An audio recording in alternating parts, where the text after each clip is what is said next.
Здравствуйте, дорогие друзья! Национальный педагогический форум образования 3D «Духовность, доминанты, достижения» продолжается. Я с удовольствием открываю пленарное заседание Международной научно-практической конференции «Духовный мир мусульманских народов. Гуманистическое наследие просветителей в науке, культуре и образовании». Это 15-е акмулинские чтения.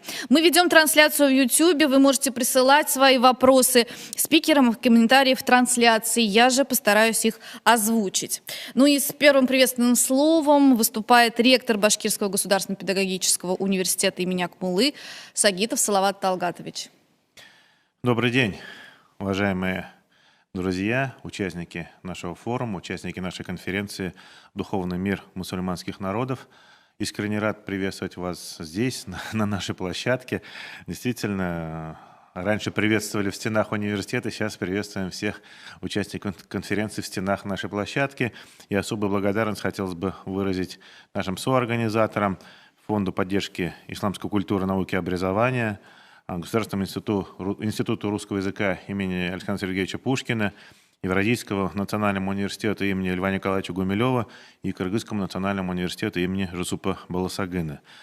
Действительно, проведение акмулинских чтений – это добрая традиция. Был соответствующий указ президента республики о проведении Дня Акмуллы, в рамках которых мы уже не первое десятилетие проводим акмулинские чтения. И данная конференция всегда привлекает внимание ученых из разных стран и регионов нашей страны. То, что проходит конференция «Духовный мир мусульманских народов» в столице Республики Башкортостан, в городе Уфе, в Башкирском госпедуниверситете, это действительно не случайно. Ну, понятно, что и Акмулла, уроженец нашей республики, и вы носит наш университет. Ну и традиция есть, что уже более 230 лет Центр ислама в соответствии с указом Екатерины II признан Уфа, где располагается Духовное управление мусульман России. Сегодня для нас особенный день, сегодня день рождения Мифтахиддина Акмуллы, именно поэтому мы именно 14 октября организовали данную конференцию. Но второй год особая для нас теплая 14 октября дата, потому что второй год, в соответствии с указом главы республики, 14 декабря – это День башкирского языка. Это действительно праздник нашей республики. И буквально час назад глава республики Башкортостан Ради Фаридович Хабиров был в нашем университете, возложили цветы к памятнику Мифтахиддину Акмулле, обсудили перспективы развития нашего университета, а также наградили студентов стипендией премии имени Мифтахиддина Акмуллы.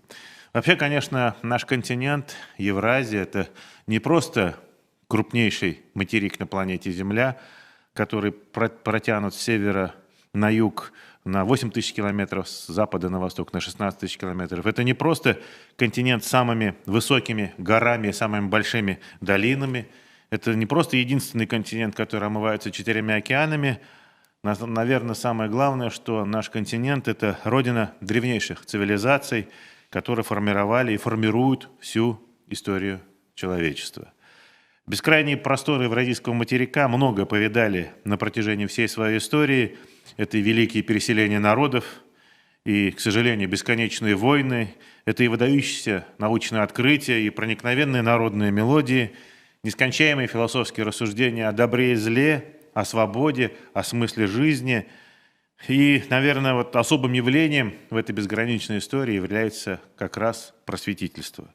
Деятельность просветителей, она поражает не только своей, и, может быть, даже не столько своей разносторонностью, а сколько примером служения своему народу, и не только своему народу. У каждого подлинного таланта, у творчества просветителей, оно космополитично, и многие народы воспринимают сегодня просветителей как за своего, в том числе и Мифтахиддин Акмулла. Он не только башкирский просветитель, Мифтахиддин Акмулла просветитель для казахского народа, для наших собратьев из Узбекистана, для каракалпаков, естественно, для татарского народа. И вообще жизнь просветителей является ярким, на самом деле, примером содружества и творения, которые получили распространение по всему нашему евразийскому континенту. Просветители несли особую миссию. Они были предвестниками свободы и были глашатаями истины.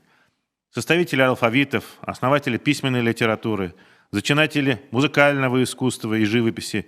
Все это просветители, которые, можно сказать, как горящий факел, направляли свои народы и направляют свои народы к знаниям.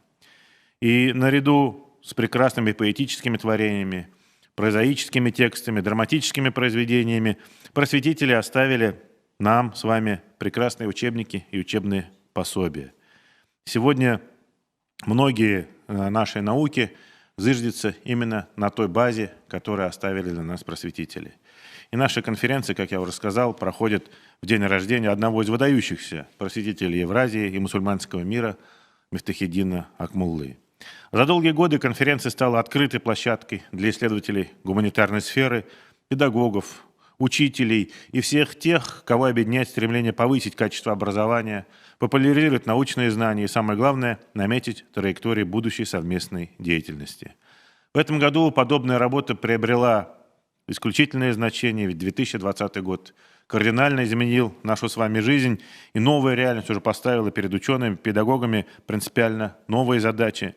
Нашей повседневностью стали тотальная цифровизация, к сожалению, самоизоляция, к сожалению, дистанционная работа. Уходящий год был непростым и для нашего университета, тем не менее, я благодарен, что, несмотря вот на всю турбулентность и неопределенность, которая была в этом году, мы с вами нашли возможность сегодня собраться хоть и в таком онлайн-дистанционном режиме в рамках нашей традиционной конференции, посвященной дню рождения Акмуллы и посвященной тому взаимодействию, которое уже многие столетия происходит на нашем континенте в рамках духовности, в рамках духовного взаимопроникновения не только мусульманского мира, но и всех остальных религий, которые действительно уже много лет, уже много столетий дружно и очень, на мой взгляд, продуктивно сосуществуют и дополняют друг друга, вот в том числе в нашей республике Башкортостан. Еще раз в заключении своего приветствия хотелось бы выразить слова благодарности всем нашим соорганизаторам, благодаря которым стало возможно проведение этой конференции, всем нашим участникам за отклик на наше приглашение. Я уверен, что наша работа будет плодотворной, глядя на программу нашего форума, которая вот эта конференция будет, по сути дела, эти 2 дня.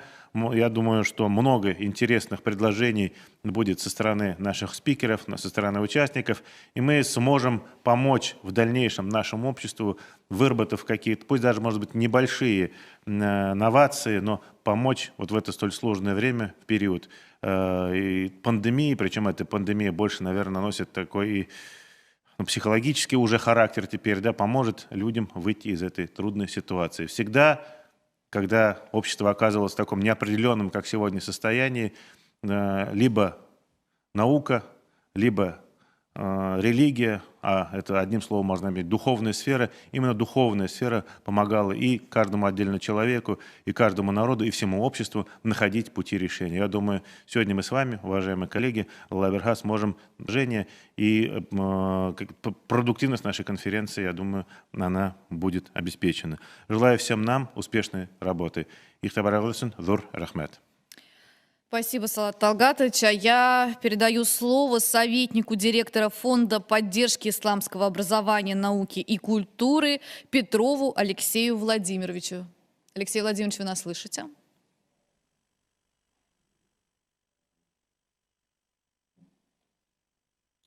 Всех своих коллег, это ректора исламских вузов, коллег из евроазиатских вузов, с которыми на сегодняшний день наши исламские вузы имеют и соглашения, и договора на сотрудничество. Несмотря на этот непростой год, хотел бы отметить, что благодаря программе подготовки специалистов с углубленным знанием истории и культуры ислама, все исламские вузы в России на сегодняшний день оснащены специальным оборудованием, которое позволяет в дистанционной форме вести свой образовательный процесс. То есть это говорит о чем? О том, что все исламские вузы наравне со светскими вузами дают высокое, хорошее, качественное образование. Тому подтверждение и Болгарская исламская академия, которая уже в этом году выпустила докторантов, второй год подряд будут тоже выпускаться, да, это люди, которые уйдут у нас в вузы, высшие учебные заведения, которые являются уже на сегодняшний день отечественными богословами. И я думаю, что в дальнейшем будущем наш и духовный мир мусульманских народов не только на территории России, но и на территории евроазиатского континента пополнится специалистами наших российских исламских вузов. Несмотря на небольшое количество участников сегодняшнего пленарного заседания, хотел бы отметить, что здесь собрались именно те люди, которые для духовного мусульманского общества России вносят очень большой вклад. Хотелось бы отметить Дамир Хазрата, который в этом году стал доктором теологических наук. Это очень большое значение для всего. Недавно как наука, и теперь у нас есть первый доктор, который будет дальше вести за собой исламскую уму, исламскую теологию. От лица фонда я хотел бы поблагодарить организаторов за то, что пригласили принять участие в пленарной части, и выразить надежду на то, что действительно все доклады, которые будут на сегодняшнем форуме, они будут продуктивны, носить конструктивный характер и в дальнейшем выработают резолюцию, которая сможет принести пользу не только светскому образовательному процессу, но и всем мусульманским вузам нашей страны. Большое спасибо за то, что ваш вуз активно принимает участие не первый год в программе подготовки специалистов с углубленным знанием истории и культуры ислама и на протяжении долгого времени поддерживал Российский исламский университет Центрального духовного управления мусульман Российской Федерации, за что вам огромное спасибо еще раз. И все то, что вы делаете, это действительно на благо всему образовательному сообществу нашей страны. Еще раз огромное спасибо и всем удачи на работе форума. Спасибо большое, Алексей Владимирович. А теперь у нас на связи, если я правильно все понимаю, будет Болгария. Предлагаю... Это будут наши коллеги из Республики Татарстан, но это на татарский манер Болгария сказали, а как это булгарский университет. Да. Представляю слово Абдрахманову Данияру Мавлияровичу, ректору Болгарской исламской академии, кандидату философских наук. Вы нас слышите? Да. Здравствуйте. Здравствуйте. Уважаемый Салават Талгатович, Екатерина Алексеевна, уважаемые коллеги, от лица Болгарской исламской академии, от себя лично рад приветствовать всех участников конференции. Ассаляму алейкум ва рахматуллахи ва баракату. Нужно сказать, что форум, который сейчас проводится Башкирским университетом, действительно является важным событием в образовательной, культурной жизни нашей страны. И действительно та работа, которая проводится педагогическим университетом по повышению качества, в том числе педагогического образования, она важна и для исламских вузов, в том числе и для Болгарской исламской академии, которая является высшей ступенью исламского образования в нашей стране. Я, коллеги, буквально вкратце расскажу про академию, про ее достижения, часть из которых Алексей Владимирович уже сегодня озвучил. Нужно сказать, что Академия молодой проект, которому 3 с небольшим года. Это проект, поддержанный президентом нашей страны Владимиром Владимировичем Путиным. И нужно сказать, что в начале этого года был сформирован попечительский совет Болгарской исламской академии, который возглавил первый заместитель руководителя администрации президента России Сергей Владимирович Кириенко.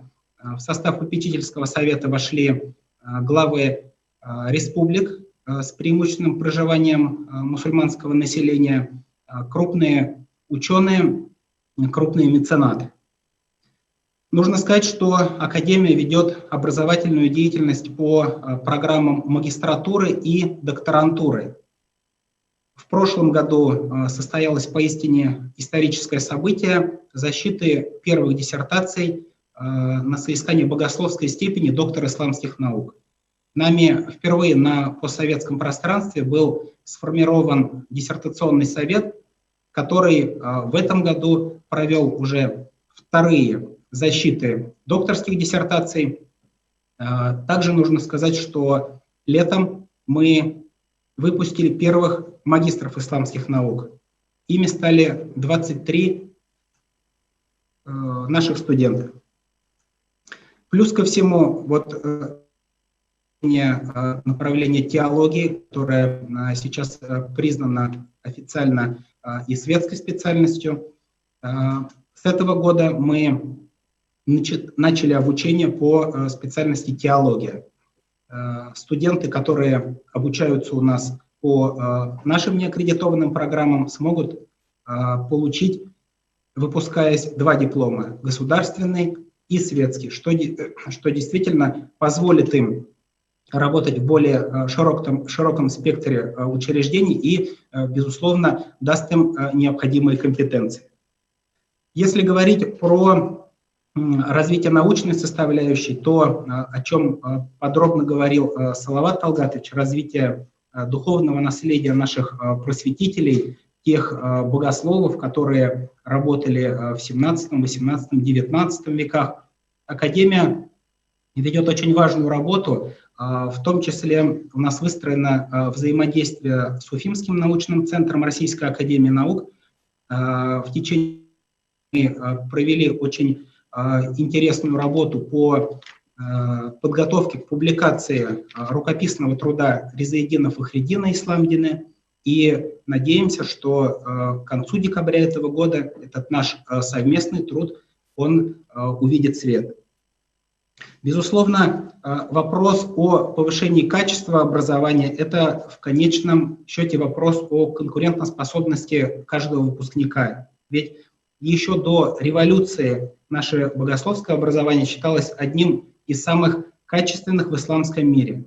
И наша долговременная стратегическая задача – это вновь войти в число ведущих высших мусульманских учебных заведений. Большая работа также проводится нами по международному направлению. Буквально в течение последних 1,5 лет подписано порядка 20 договоров о сотрудничестве.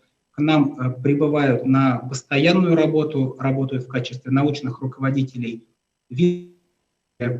исламских вузов мира, что наша деятельность, совместная деятельность и с фондом, и советом по исламскому образованию, с нашими вузами, партнерами светскими, которые ведут проект подготовки специалистов с углубленным знанием истории и культуры ислама, будет развиваться. Я, коллеги, благодарю вас за внимание, желаю всем участникам конференции плодотворной работы и, безусловно, значимых научных результатов. Спасибо. Спасибо. Салават Талгатович. Большое спасибо. Действительно, уважаемые коллеги, те отношения, которые нас связывают с Булгарской академией, они достаточно давно зародились. И очень приятно слышать о тех достижениях, которые есть. Это в первую очередь о защите докторской диссертации, о магистрах. Я думаю, это всем нам, государственным вузам, в дальнейшем поможет, вот, чтобы эти специалисты, даже если, может быть, там не в традиционном формате, но уже привыкли к которому в дистанционном формате, лекции и другие мероприятия, круглые столы, это действительно очень здорово. Ну и то, что наш Уфимский федеральный исследовательский институт совместно с Академией, Булгарской академией выпускает этот труд, на самом деле это тоже очень важно, потому что не так часто, особенно, понятное дело, в советское время, мы могли читать, могли изучать труды наших просветителей. Я более того скажу, что вот, тоже буквально с Ради Фаридовичем сегодня говорили о том, что даже труды Акмуллы, вроде бы, которые переведены на башкирский язык, уже на современный башкирский язык, да, они требуют дополнительного изучения, потому что, понятно, советская цензура очень много в своей работе, ну, так скажем, убирала те места, касаемые религии и других таких моментов, где об этом говорилось в хорошем смысле этого слова. Поэтому, конечно, работа предстоит большая. И еще раз, пользуясь случаем, я бы хотел поблагодарить сейчас наших коллег из Евразийского университета имени Гумилева, с которыми мы совместно вот где-то год работали над проектом и тоже вышли к его завершению. До Нового года мы издадим этот труд «Просветители Евразии». Мы постарались собрать воедино пока, ну, такую краткую энциклопедию, что ли, можем так назвать, выдающихся представителей самых разных народов, начиная, если с востока брать, это и наши собратья якуты, хакасы, буряты, понятно, Казахстан, Кыргызстан, Башкортостан, это Удмуртия, это Татарстан, это Марел, это действительно все те страны, все те народы, которые сегодня населяют вот евразийский континент, российскую часть, скажем, или там постсоветскую часть евразийского континента. И понятное дело, что очень много общего в трудах этих ученых. И действительно, вот даже подготовка к этому проекту, подготовка к этому изданию, она дополнительно раз подтвердила, что наше общение просто необходимо, что мы на самом деле не так хорошо знаем творчество друг друга, творчество наших исследователей, и нам предстоит еще долгое время, чтобы по-настоящему узнать и по-настоящему оценить то, что творили до нас. Спасибо большое еще раз, Даниил Раджаевич, за совместную работу и коллеги, за те начинания, которые действительно добрые, хорошие. Мы уже не первый год совместно с вами работаем. Спасибо. Спасибо. Наши приветствия не заканчиваются участников форума. У нас есть видео приветствия художника-графика, члена Союза художников России, главного редактора журнала «Рампа. Культура Башкортостана» Тонконогова Игоря Валерьевича. Удастся его посмотреть? Уважаемые организаторы и участники конференции, поздравляю ученых, педагогов, студентов, всех работников системы воспитания, культурного сообщества с открытием Национального педагогического форума и с началом работы научно-практической конференции, посвященной исследованию гуманистического наследия просветителей мусульманских народов в науке, культуре, образовании, которое не потеряло своей актуальности и приобрело новое звучание в современном мире. Рад приветствовать всех собравшихся в Башкирском государственном педагогическом университете имени Акмуллы, консолидирующем научно-методическом центре республики, на площадке которого разрабатываются инновационные подходы к решению задач духовного становления молодежи, формирования достойного гражданина Отечества. Развитие образовательной системы с сохранением лучших традиций прошлого – один из главных приоритетов социально-экономической политики страны. А забота о будущем поколении – самые надежные и благородные инвестиции, поскольку благополучие общества во многом зависит от состояния образования, культуры, духовного и нравственного воспитания. В современном мире важно развивать умение думать, анализировать, сопереживать. Молодежь должна быть готова к определению своих духовных ориентиров, жизненных принципов. Для этого необходимо привлекать опыт просветителей, отраженный в художественной литературе и искусстве. Как представитель мира изобразительного искусства могу с уверенностью сказать, что бережное отношение к культурному наследию имеет важнейшее значение. Культура всегда укрепляет нравственный облик народа, наполняет глубоким содержанием всю его жизнь. В условиях многократного увеличения объема информации как никогда востребована роль культуры в укреплении социальной сплоченности. Многие годы в мире формировался уникальный конгломерат наций, поиск общевальных путей взаимообогащения различных этносов с их культурными особенностями и достижениями.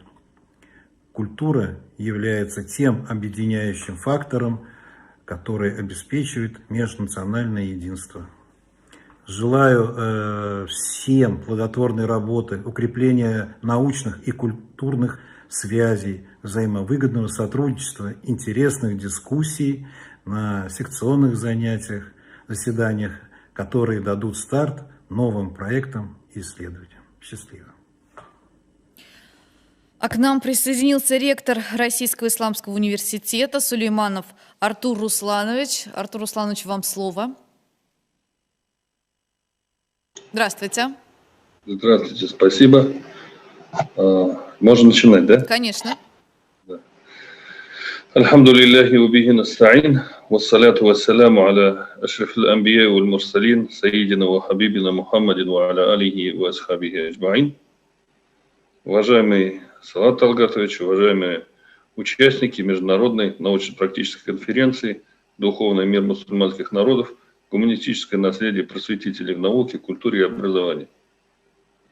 В первую очередь, позвольте мне от имени шейхуль Ислама Талгат Сафа Таджуддина, председателя Центрального духовного управления мусульман России, которое в свою очередь объединяет более 2000 мусульманских приходов по всей России, а также от имени Координационного совета по образованию Центрального духовного управления мусульман России, которое объединяет в свою очередь Российский исламский университет и 8 региональных медресе в 6 субъектах Российской Федерации, общее количество учащихся в которых составляет более 1500 студентов. Поприветствовать вас. Ассаляму алейкум ва рахматуллахи ва баракатух. Мир вам, милость Всевышнего Создателя и его благословение, благоденствие. В названии сегодняшней конференции заявлен термин «мусульманские народы». Действительно, целые этносы, веками формировавшиеся на территории современной России, являются носителями исламской культуры и обладают собственной уникальной историей, духовным наследием и традициями. И национальный лидер России Владимир Владимирович Путин на встрече с мусульманскими духовными лидерами в 2018 году заявил, что традиционный ислам является важнейшей частью российского культурного кода, а мусульманская умма, без всякого сомнения, важная часть российского многонационального народа.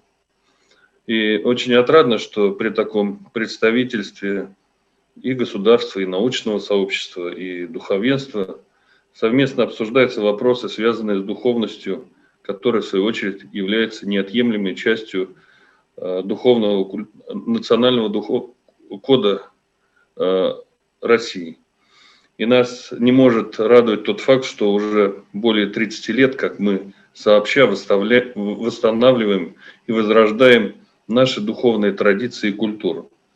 Говоря о Российском исламском университете Центрального духовного управления мусульман России, то с чувством удовлетворенности можно утверждать тот факт, что, являясь продолжителем традиций дореволюционного уфимского медресе Галия, известнейшего не только на всю Российскую империю в свое время, известного в мире, и первенца, значит, восстановления отечественного исламского образования после атеистического периода медресе имени Резидина бин Фахриддина, которое было создано в 1989 году.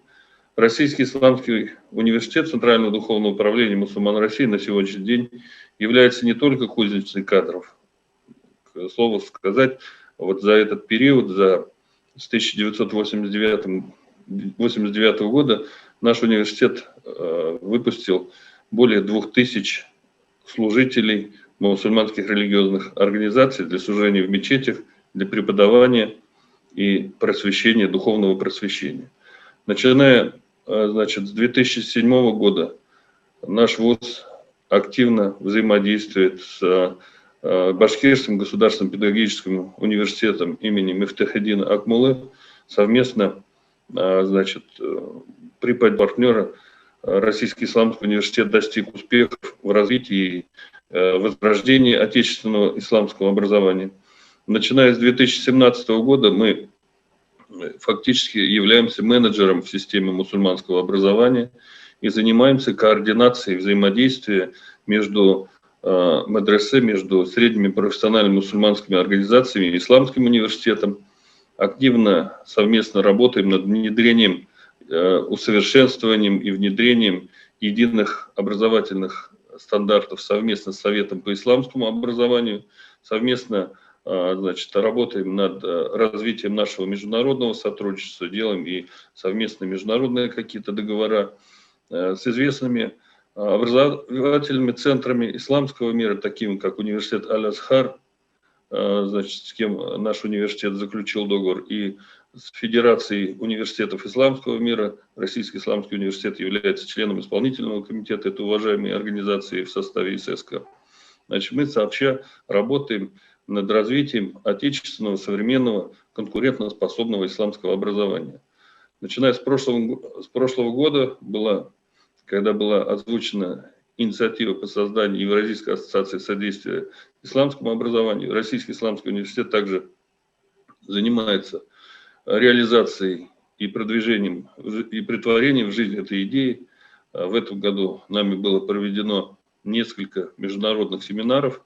Несмотря на сложные условия пандемии, мы совместно с нашими коллегами из духовных образовательных центров, ведущих духовных образовательных центров стран СНГ, собирались и договорились создать рабочую группу по созданию вот этой новой организации, интеграционной площадки для стран СНГ, для духовных образовательных мусульманских организаций стран СНГ. Вот. Возвращаясь к теме сегодняшнего мероприятия, то в рамках настоящего форума заявлены очень много интересных тем, действительно интересных и важных тем для развития образования. И они будут полезны, я думаю, для нашего общего развития. И хочу пожелать всем участникам успехов, плодотворной работы на полях форума. И хочу также разделять общую надежду, что те вопросы, которые сегодня у нас стоят на повестке дня и будут обсуждаться, они также будут способствовать совершенствованию и развитию системы многоуровневого исламского образования не только в России, но и на евразийском пространстве. Всем желаю успехов. Вассаляму алейкум ва рахматуллахи ва баракату. Спасибо большое. Рахмат Артур Хадрат. На самом деле, Хармат Ладустар, Хармат коллегалар, мы очень тесно работаем с Российским исламским университетом, и несмотря на то, что этот год особый, но, может быть, еще больше точек стало соприкосновений, еще больше возможностей, и мы очень надеемся, что вот это наше партнерство, которому уже достаточно много лет, оно будет продолжаться и дальше, потому что оно очень взаимовыгодно, назовем его так, и эта выгода выражается не финансово, эта выгода выражается больше, наверное, в духовной составляющей, как для Российского исламского университета, я надеюсь, так и для нашего университета. Аллах берха, и дальше, Артур Хадрат, будем вместе с вами работать. Рахмат. Хорошо, а я передаю слово проректору по правовым вопросам Дагестанского государственного педагогического университета Исмаилову Магомед Сагиду Абдулмуслимовичу. Здравствуйте, вы нас слышите? Так, мы пока не слышим.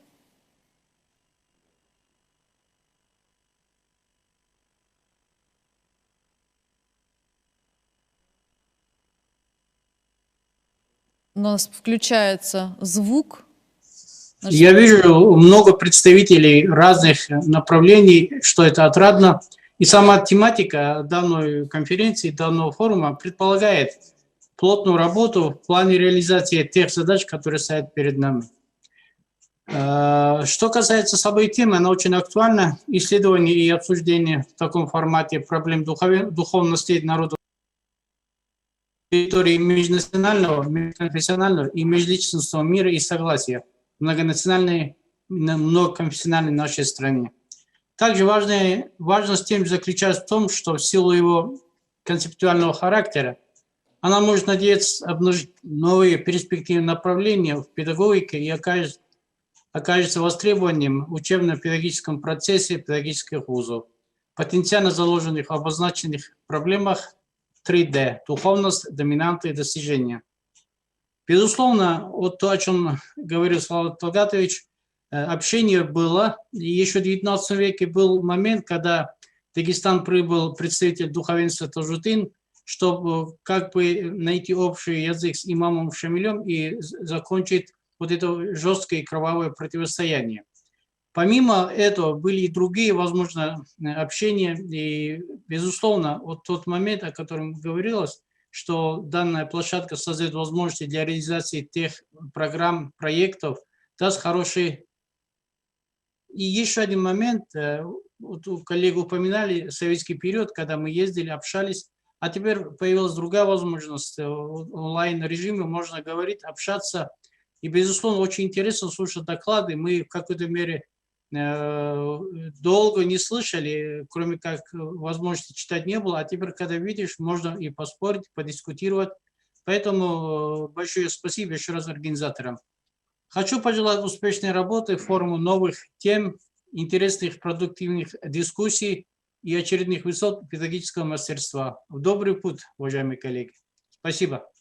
Лор Рахмет, Магомед Афенди, и в вашем лице хотелось бы передать самые теплые пожелания всем нашим представителям Северного Кавказа. Действительно, мы со многими университетами Северного Кавказа общаемся очень тесно, в том числе и по вопросам и педагогики, и исламского образования. Вот буквально сегодня в Пятигорске, на базе Пятигорского госуниверситета проходит большой семинар, где наши представители тоже принимают участие.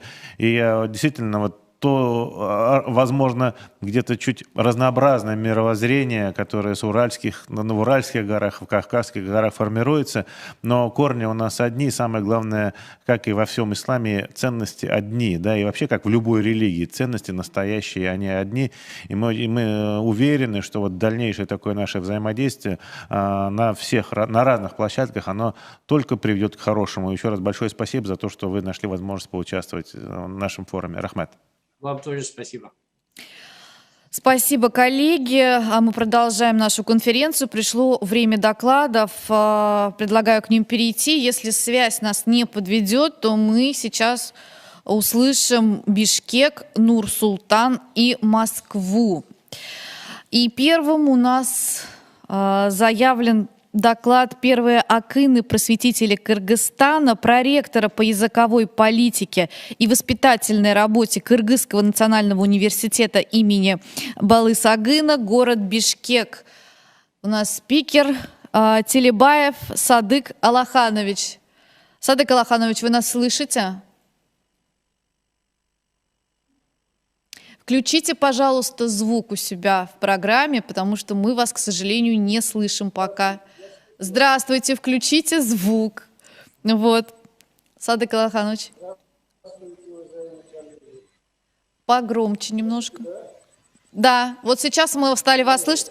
Садык Алаханович, да, вот все, теперь прекрасно слышно. Расстояние между нами большое.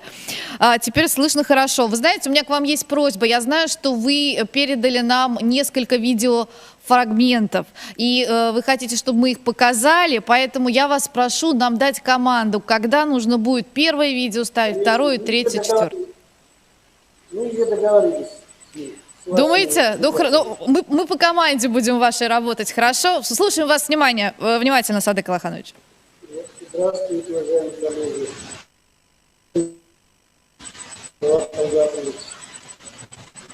Катерина Алексеевна, всем привет, уважаемые коллеги.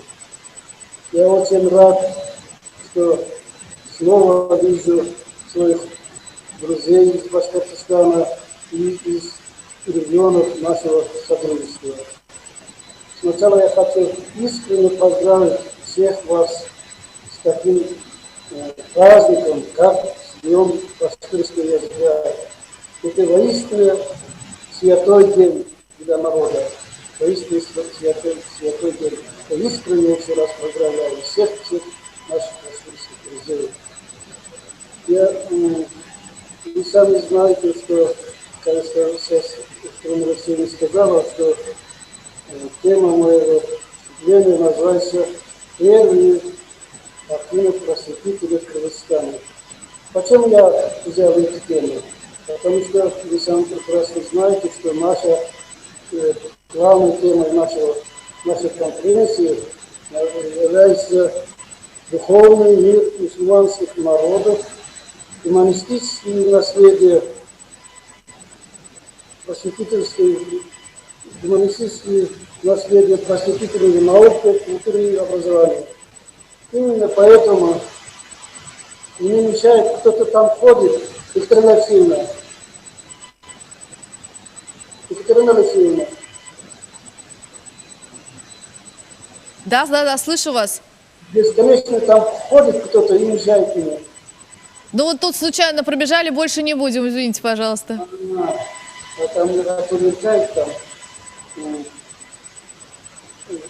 Именно поэтому я взял темой своего выступления познакомить всех вас с верным акыном просветителями. Вы все знаете, что у нас в Кыргызстане акыны, импровизаторы и акыны письменники разделяются деятельностью своей работы. Например, акылы письменники, они творят свои песни и пишут на бумаге. А акылы импровизаторы, они только импровизируют, такие как Великий Токтогул, Перейдев, Барту и многие другие. Но в отличие от акылов импровизаторов, акылы письменники, они все поголовно занимались просветительской работой. То есть все акылы письменники открывали школы, мектебы и учили детей. И по возрасту первым акылым просветителем был у нас Молдонияз. Скоро, через 2 года, наш народ отмечает 200-летие Молдонияза. Это воистину первый акыл просветитель. До сих пор у нас находится его мектеб, конечно, уже очень такой нехорошем состоянии, но сохранились. И 200 лет прошло. И прошу ваших айтишников познакомить с материалом о Молдониазе.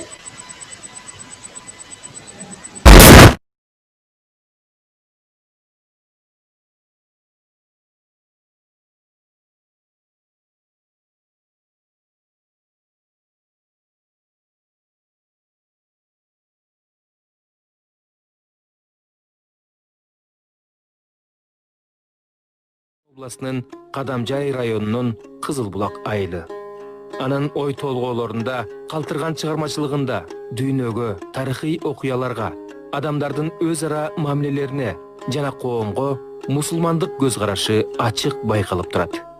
Акындын чыгармачылыгы кичи мекенинин жашоо шартын жана кооздугун сүрөттөө менен гана чектелбегендиги таң калтыр көз карашы заманбап доордун нравалык чындыгынын чагылдыруусу.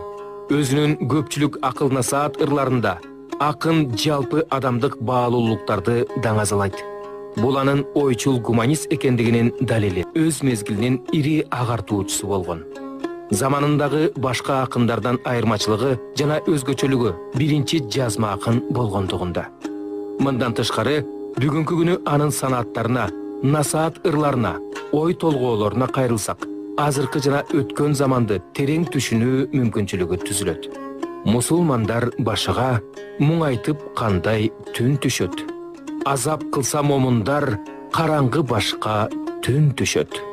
Кулу болсоң пул жүрөт, Кудай асан кылбаса кутулбаган кун түш. Молдонияз Кашкарда мыкты билим алып, агартуучулук менен алектенип, кайда болбосун балдарды сабаттуулукка үйрөтө баштаган.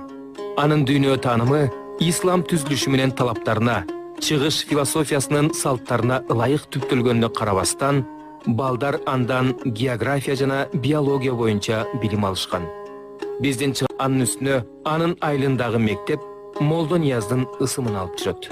Мектепте айрым жазуулар, үй оокаттары, курал жана ээри сакталган чакан музей орун алган. Молдонияз кыргыз адабиятынын башатында турат. Ал өз убагында кичинекей үйлөрдө, мечит медреселерде аргыл муундун өкүлдөрүн чогултуп, араб, фарси тилдеринде жазууга үйрөтүп, келечек муундун сабаттуу болуусуна агартуучунун айкелинин алдына чогулгандардын бардыгы анын тукумдары. Бардыгы Бекмырзаевдир. Бекмырза Молдонияздын небереси болгон. Туугандары, тагыраак айтканда айылдын 70% акын ойчулдун өмүр таржымалын гана билбестен ырларын жатка айтып. Айтымдарында ал өтө шайыр, тамашакөй адам болгон. Саякаттаганды жакшы көргөндүктөн Кыргызстанды түрө кыдырып, чыгармачылыгынын өзөгүн кыргыз жеринин жана элинин биримдигине үндөө түзгөн. Биримдик тууралуу өзгөчө сөздөрү жана далилдери боло турган. Ал аймактарды өзгөчөлүгүнө карата теңдеген. Баткенде өрүк өзгөчө болсо, Жумгалда мыкты аргымактар бардыгын айтып, ар бир жердин мыкты жактарын гана таба билген. Акын барган жеринде үгүт катары өз ырларын окуй жүргөн.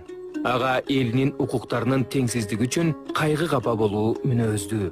Өзүнүн поэтикалык ой толгоолору, үгүт иштери менен көптөгөн замандаштарынын исламга болгон ишенимин түптөгөн. Кудай ишеними жокторду күчтөнттү. Мен басмырланган мусулмандар үчүн күйөм. Эмнеден мусулмандар мындай кемсинтилген? мурасы буланын жазган 3 китептен турган кол жазмасы. Ал өзүнөн кийин кол жазма калтырган алгачкы агартуучулардын бири. Бул мурасты эмне кылабыз? Урпактар биз чечишибиз керек. Садык Алаханович, вы нас слышите? Садык Алаханович, вы знаете, у нас, к сожалению, вот почему-то не удается нам вас услышать, ваш голос, и в трансляции его тоже не слышно, к сожалению.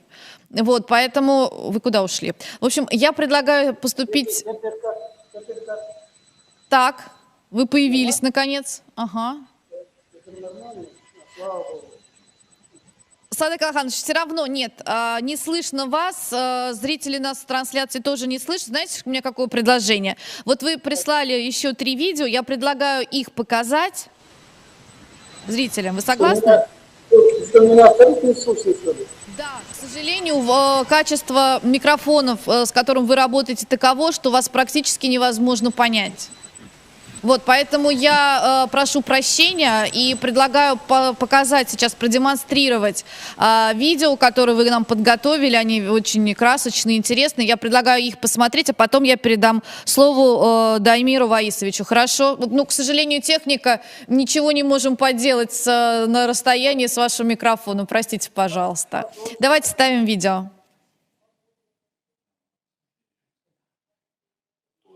Кыргызстандын агартуучусу болуп саналат. Алгачкылардан болуп, элдик ооз-эки чыгармачылыктын баалуулугун билип, бардык билим күчүн аны сактоого жана жазып. Нурмолдонун пикиринде Кыргызстанда жер алдындагы, суу алдындагы байлыктар жетиштүү. Ал чын ыкласынан өз жерин бейиш эсептеп, ага сабаттуу башкаруучу кожоюн гана жетишпегендигин айткан.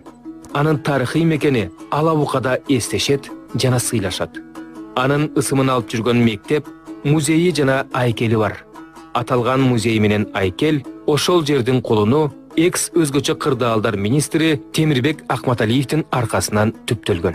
Ал дал ушундай жол менен мекендештеринин көрүнүктүү агартуучу тууралуу маалыматынын кеңейишин жана эмгегинин сакталып калыш. Мусулман илимин таанып, андан ары Наманган шаарындагы кыргыз медресесинде билим алуусун уланткан. Борбордук Азия, Чыгыш Түркистан, Индия, Араб чыгышынын шаарларына саякаттап, өнөр үйрөнүп, хаджа наамына татыган.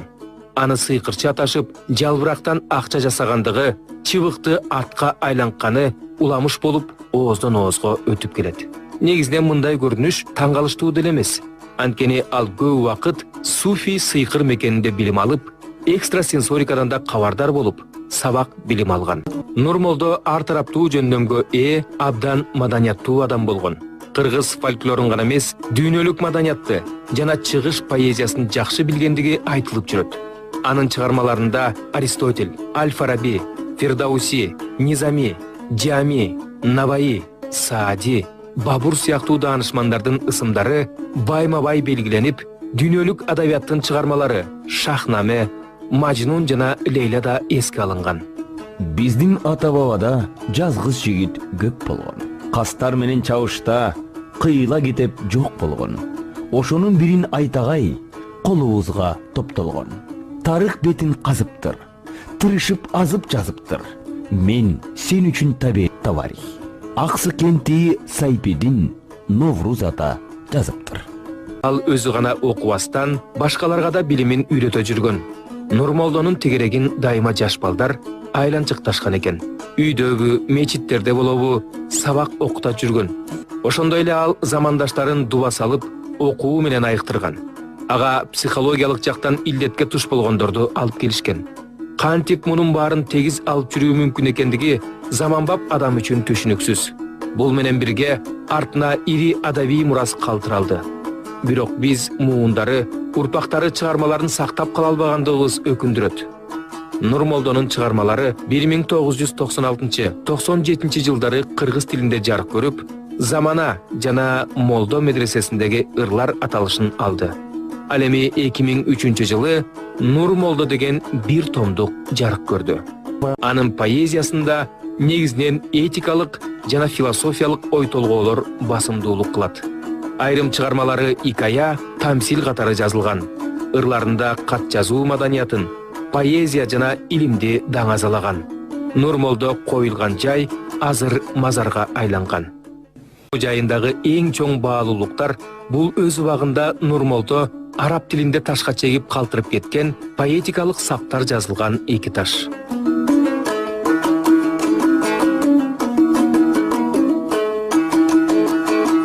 Элден төрөлүп элге кызмат кылуу деген лакап акын агартуучу Тоголок молдонун жашоосун жана чыгармачылыгын мүнөздөйт. Анын чыныгы аты Байымбет Абдрахманов экенин азыр деле эстегендер аз. Ал 1917 жылдагы Октябрь революциясын кубануу менен тосуп алган акындардын бири. Ырлары менен кыргыз кыздарын тең укуксуз орду менен макул болбоого, басмырлоо салт саналарга каршы турууга, махабатка болгон укук үчүн күрөшүүгө, социалдык абалы менен макул болбоого үндөгөн. Тоголок молдонун чыгармачылыгында өзгөчө орунду арман ырлары, кошоктор, санат ырлары ээлейт. 60 бутун аксаткан чалга кетип баратам. Атам сатып башымды малга кетип баратам. Башы кара бутайры чалга кетип баратам. Пайдасы жок жаныма жанга кетип баратам. 70 жерге киргизген чалга кетип баратам. Жээктен тышка сүрүлгөн жанга кетип баратам. Өз башыма ээ болбой малга кетип баратам. Пайдасы жок башыма чалга кетип баратам. Убалга атам карабай, балам деп мени санабай, кудурет мени кыз кылды, куураган чалга туш кылды. Бозулсун соккон дубалың, болбосун асый кунаның, боздотуп чалга жөнөткөн, атама жетсин убалым. Алты байса дубалың, ат болбосун кунаның, аксакал чалга кыз берген, атама жетсин убалым. Баласын сатып мал алып, атамдын күнү мал менен, канткенде өсөт көңүлүм, какайган какпаш чал менен, ашыктуу жилик эт жесем, арманым калбайт ал менен, 60 күнү ойносом, ойнум камбайт чал менен. Бүгүнкү күнү манасчы акын, ондогон чыгармалардын авторунун тарыхый күмбөзү урап калуу коркунучунда турат. Бул улуу Тоголок молдонун жападан жалгыз күмбөзү. Тоголок молдо улуу кичүүгө сабак берген медресе сакталып калган эмес. Өзү жашаган үй да урап бүткөн. Башында анын күмбөзү самандан болгон. Кийинчерээк ордуна кирпичтен салышкан. Акындын жайын 130 жылдык мааракесине карата оңдоп түзөшкөн. Бирок андан бери деле 25 жыл өтүп кетти. Биздин жайыбызга молдонун өмүр баяны, башкаларга сабак, бизге илим. 9 жашында айылдык мусулман мектебиндеги жергиликтүү молдодон сабаттуулукка үйрөнгөн. 14 жашында атасынан айрылып, чоң атасынын агасыныкында тарбияланган. Ал киши өз заманынын белгилүү акыны жана комузчусу болгондуктан таасирленип, ошондо эле ал алгачкы ырларын жаза баштаган. Жакын тууганынын өлүмүнөн кийин кедейчиликтин айынан жумгалга көчүп, манапка, малайлыкка жалданып иштегенге мажбур болгон. Андан соң үй бүлө чүйгө көчүп, малайлыкта жан сактаган. Ал дал ушул аймакта реалдуу адабиятты түшүнө баштаган. Анткени ал иштеген татар адам Орусиядан татар казак тилдеринде адабият алып турган. Тоголок молдо Пушкин менен Крыловду татар тилинде тааныган акын. Чүйөрөндө жашап жүрүп, Байымбет атактуу манасчы Тыныбектен манас айтуу чеберчилигин өздөштүргөн. Жакында эле Тоголок молдонун версиясы боюнча Семетей эпосунун бир томдугу жарык көрдү. Басмага бергендер кириш сөзүн сактап калышкан. Анда мындай деп жазат: Мен манасчылардын катарында 18-чи болуп турам. Тоголок молдо Чүй областында 7 жыл жашап, оорлууларды даарылап жүрүп, кичи мекенине кайтып, кыргыз балдар үчүн мектеп ачкан. Замандаштарга анын билим берүү усулдары белгисиз, бирок тарыхчылар ал реформаланган мектептерде сабак бергендигин билдиришет. Мектептин бир бөлүгү мусулмандык тартипти сактаса дагы, окуучулары математика, география, биология боюнча билим алышкан. Акын албетте өзгөчө басымды адабиятка жасаган. Ал Оренбург программасы боюнча билим берген экен. Молдо Нияз, Нурмолдо жана Тоголок молдонун жашоолорун салыштырып, саресеп салып отуруп, замандаштарынын тарыхын сактап калуу эркине ээ адамдарга ыраазычылык билдиргим келет. Ал эми Тоголок молдонун жашоосу аны билип, эстеп, эскерип турууга татыктуу экендигин айкинелеп турат. Он после себя оставил Ал өзүнөн кийин Улуттук Илимдер Академиясынын жазма бөлүмүнө 196 басма барак эмгегин калтырып кетиптир. Эсептеп көргүлө. Бир басма барак бул 24 машинкага терилген баракка теңештирилет десек болот. Анын айрым замандаштары гана Нур молдо, Алдаш молдо, Молдо Багыш жана албетте Молдо Нияздар өзүнүн чыгармаларын кагаз түрүндө калтырышкан. Биринчи кезекте ал жазууну өздөштүргөн, чыгармачыл мурасын кагаз түрүндө калтырган акын. Анткени Тоголок молдонун көптөгөн замандаштары төкмөлөр болушкан. произведение на бумаге. Бул адам тууралуу көп нерсе айтса болот. Бирок жогоруда саналган гана агартуучу эмгектер үчүн ысымы борбордогу көчө алып жүрүшүнө, туулуп өскөн айылын атоого, эстелик тургузуп, 20 сом номиналындагы акчага сүрөтү түшүрүлүшүнө татыктуу экендигинен кабар берет. Профессор Садык Алихандын пикиринде, тарых китептеринде аларга тема эмес, бүтүндөй главалар бөлүнүшү керек. Ал эми алтын тамга менен жазылуусу зарыл ысымдар кумга сиңгендей жок болуп кетпеш үчүн дайыма эскерилип, байма-бай жарыяланып туруш керек. Написать маленькие брошюры массовым тиражом. Массалык нускада майда-майда брошюраларды чыгарып таратылышы керек. Ошондо гана эл билет. Эгерде менин эрким, мүмкүнчүлүгүм болгондо, Омар Соороновичти жазуу бөлүмүнө отургузуп коюп, бардык арабча тексттерди кириллицага өткөрүңүз дейт элем дагы, татыктуу эмгек акы төлөмөкмүн. Тексты переносил на кириллицу. Ошондой эле педагог Кыргызстандын борборунда агартуучулардын аллеясы ачылыш керектигин айтат. Жада калса, кайсыл жерге экендигин да билет. Отличные аллеи там. Ал жерде мыкты аллея бар. Ошол жерди биздин алгачкы агартуучулардын аллеясы кылып койсок болчудай. Молдо Нияздан баштап, Нур молдо, бардыгына Молдо Багышка чейин арналат эле. Всех до Молдобагы. Бүгүнкү күнү акын агартуучулардын айрым чыгармалары менен онлайн таанышуу мүмкүнчүлүгү бар. Ошондой эле алар тууралуу маалыматтар менен жөн гана таанышып койбостон, Кыргыз Википедия сайтына кошумчалап, редакция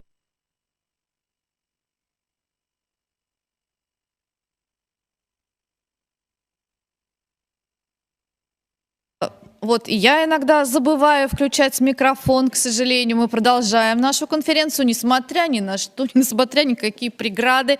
К сожалению, мы не смогли толком послушать Садыка Алахановича из-за того, что вот, на расстоянии микрофон не включить, к сожалению. Но, тем не менее, я надеюсь, кому-то были интересны те видеоматериалы, которые прислал наш замечательный коллега. Я же продолжаю конференцию и предлагаю выступить Мухиддину Дамиру Ваисовичу, доктору теологии, первому заместителю председателя Духовного управления мусульман Российской Федерации, ректору Московского исламского института, директору Центра исламских исследований Санкт-Петербургского государственного университета. Дамир Ваисович, а вы нас слышите?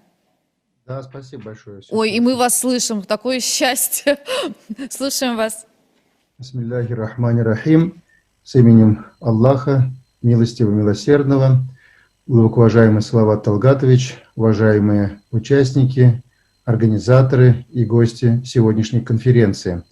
Прежде всего, позвольте от имени главы Духовного управления мусульман Российской Федерации, муфти шейха Равиля Гайнуддина, от всех наших коллег сердечно поприветствовать вас традиционным приветствием ислама. Ассаляму алейкум ва рахматуллахи ва баракату.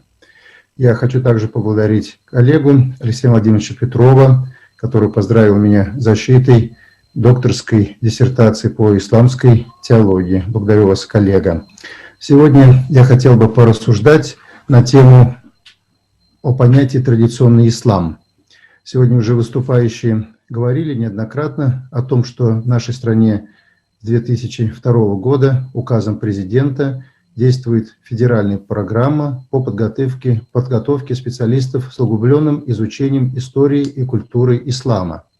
И президент неоднократно высказывался на эту тему, и поэтому я хотел бы также поговорить об этом. На одной из встреч президент России с главами духовных управлений мусульман в октябре 2013 года много сказал о так называемом традиционном исламе и о необходимости возрождения отечественной исламской богословской школы. Призывы президента к воссозданию отечественной богословской школы, а также поддержке традиционного ислама были, наряду с прочим, призывом мусульманской общины России к осмыслению данных понятий.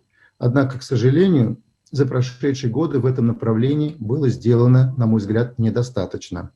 Напомню, что традиция происходит от латинского глагола «трада», то есть «передавать». Традиция – это то, что бережно хранится и передается. Передается не традиция. Скорее, сама традиция – это передача того, что достойно передачи. Это сберегающая передача ценностей, идей, трудов, почитаемых авторов, навыков и многого другого. Традиция – это действенно-историческое сознание, то есть предание в высоком смысле слова. Мы не апеллируем к этимологии как последнему аргументу в дискуссии. Последнее слово не может не прислушаться подсказке языка. Существует красивый афоризм, который приписывает разным людям, в том числе великому австрийскому композитору Густаву Малеру. Традиция – это передача огня, а не поклонение пеплу. О чем это высказывание? Оно о том, что не все в прошлом и не все дошедшее из прошлого составляет традицию. Традицией также не является и всего лишь привычное. Традиция всегда избирательна. Она не принадлежит прошлому без остатка, но продолжается в настоящем как акт избрания, который производится в опоре на переданное из прошлого. Тем самым традиция – это врата в будущее. Говоря о традиции, мы ведем речь о некотором регионе, о некоторой социокультурной форме жизни, о некоторой локальности, тяготеющей к универсальному. Какими временными и пространственными рамками ограничен для нас традиционный ислам, о котором велась речь на высшем государственном уровне. Мы не можем вопрос, если серьезно хотим на него получить ответ. В противном случае традиционный ислам останется для нас не более чем риторическим ярлыком, используемым в политической борьбе. Слишком общие определения остаются слишком общими. Они не специфируют, не обособляют ничего, что делал бы традиционный ислам России чем-то принципиально отличным от традиционного ислама, например, Средней Азии, или вот выступали коллеги из Кыргызстана и многих других регионов. Не секрет, что длительное время среднеазиатская религиозность оказывала существенное влияние на религиозную культуру мусульман Поволжья, Урала и Сибири. В этой связи возникает еще один вопрос. А к традиционному для России исламу относится традиционный ислам всех регионов, некогда входивший в Московское царство, в Российскую империю, а затем и в Советский Союз? Чем ограничивается эпитет «отечественный»? Только ли политическими границами современной России? Но ведь эти политические границы не образуют естественные культурно-исторические границы исламской традиции, распространенной на Кавказе и в Поволжье. Или они все-таки образуют? Если рассматривать отечественный ислам диахронически, то есть в исторической перспективе, должны ли мы учитывать религиозную культуру мусульманских общин Польши и Финляндии, территорий современного Казахстана и так далее, то есть широкий евразийский контекст? Напомню, что эти страны были в составе Российской империи.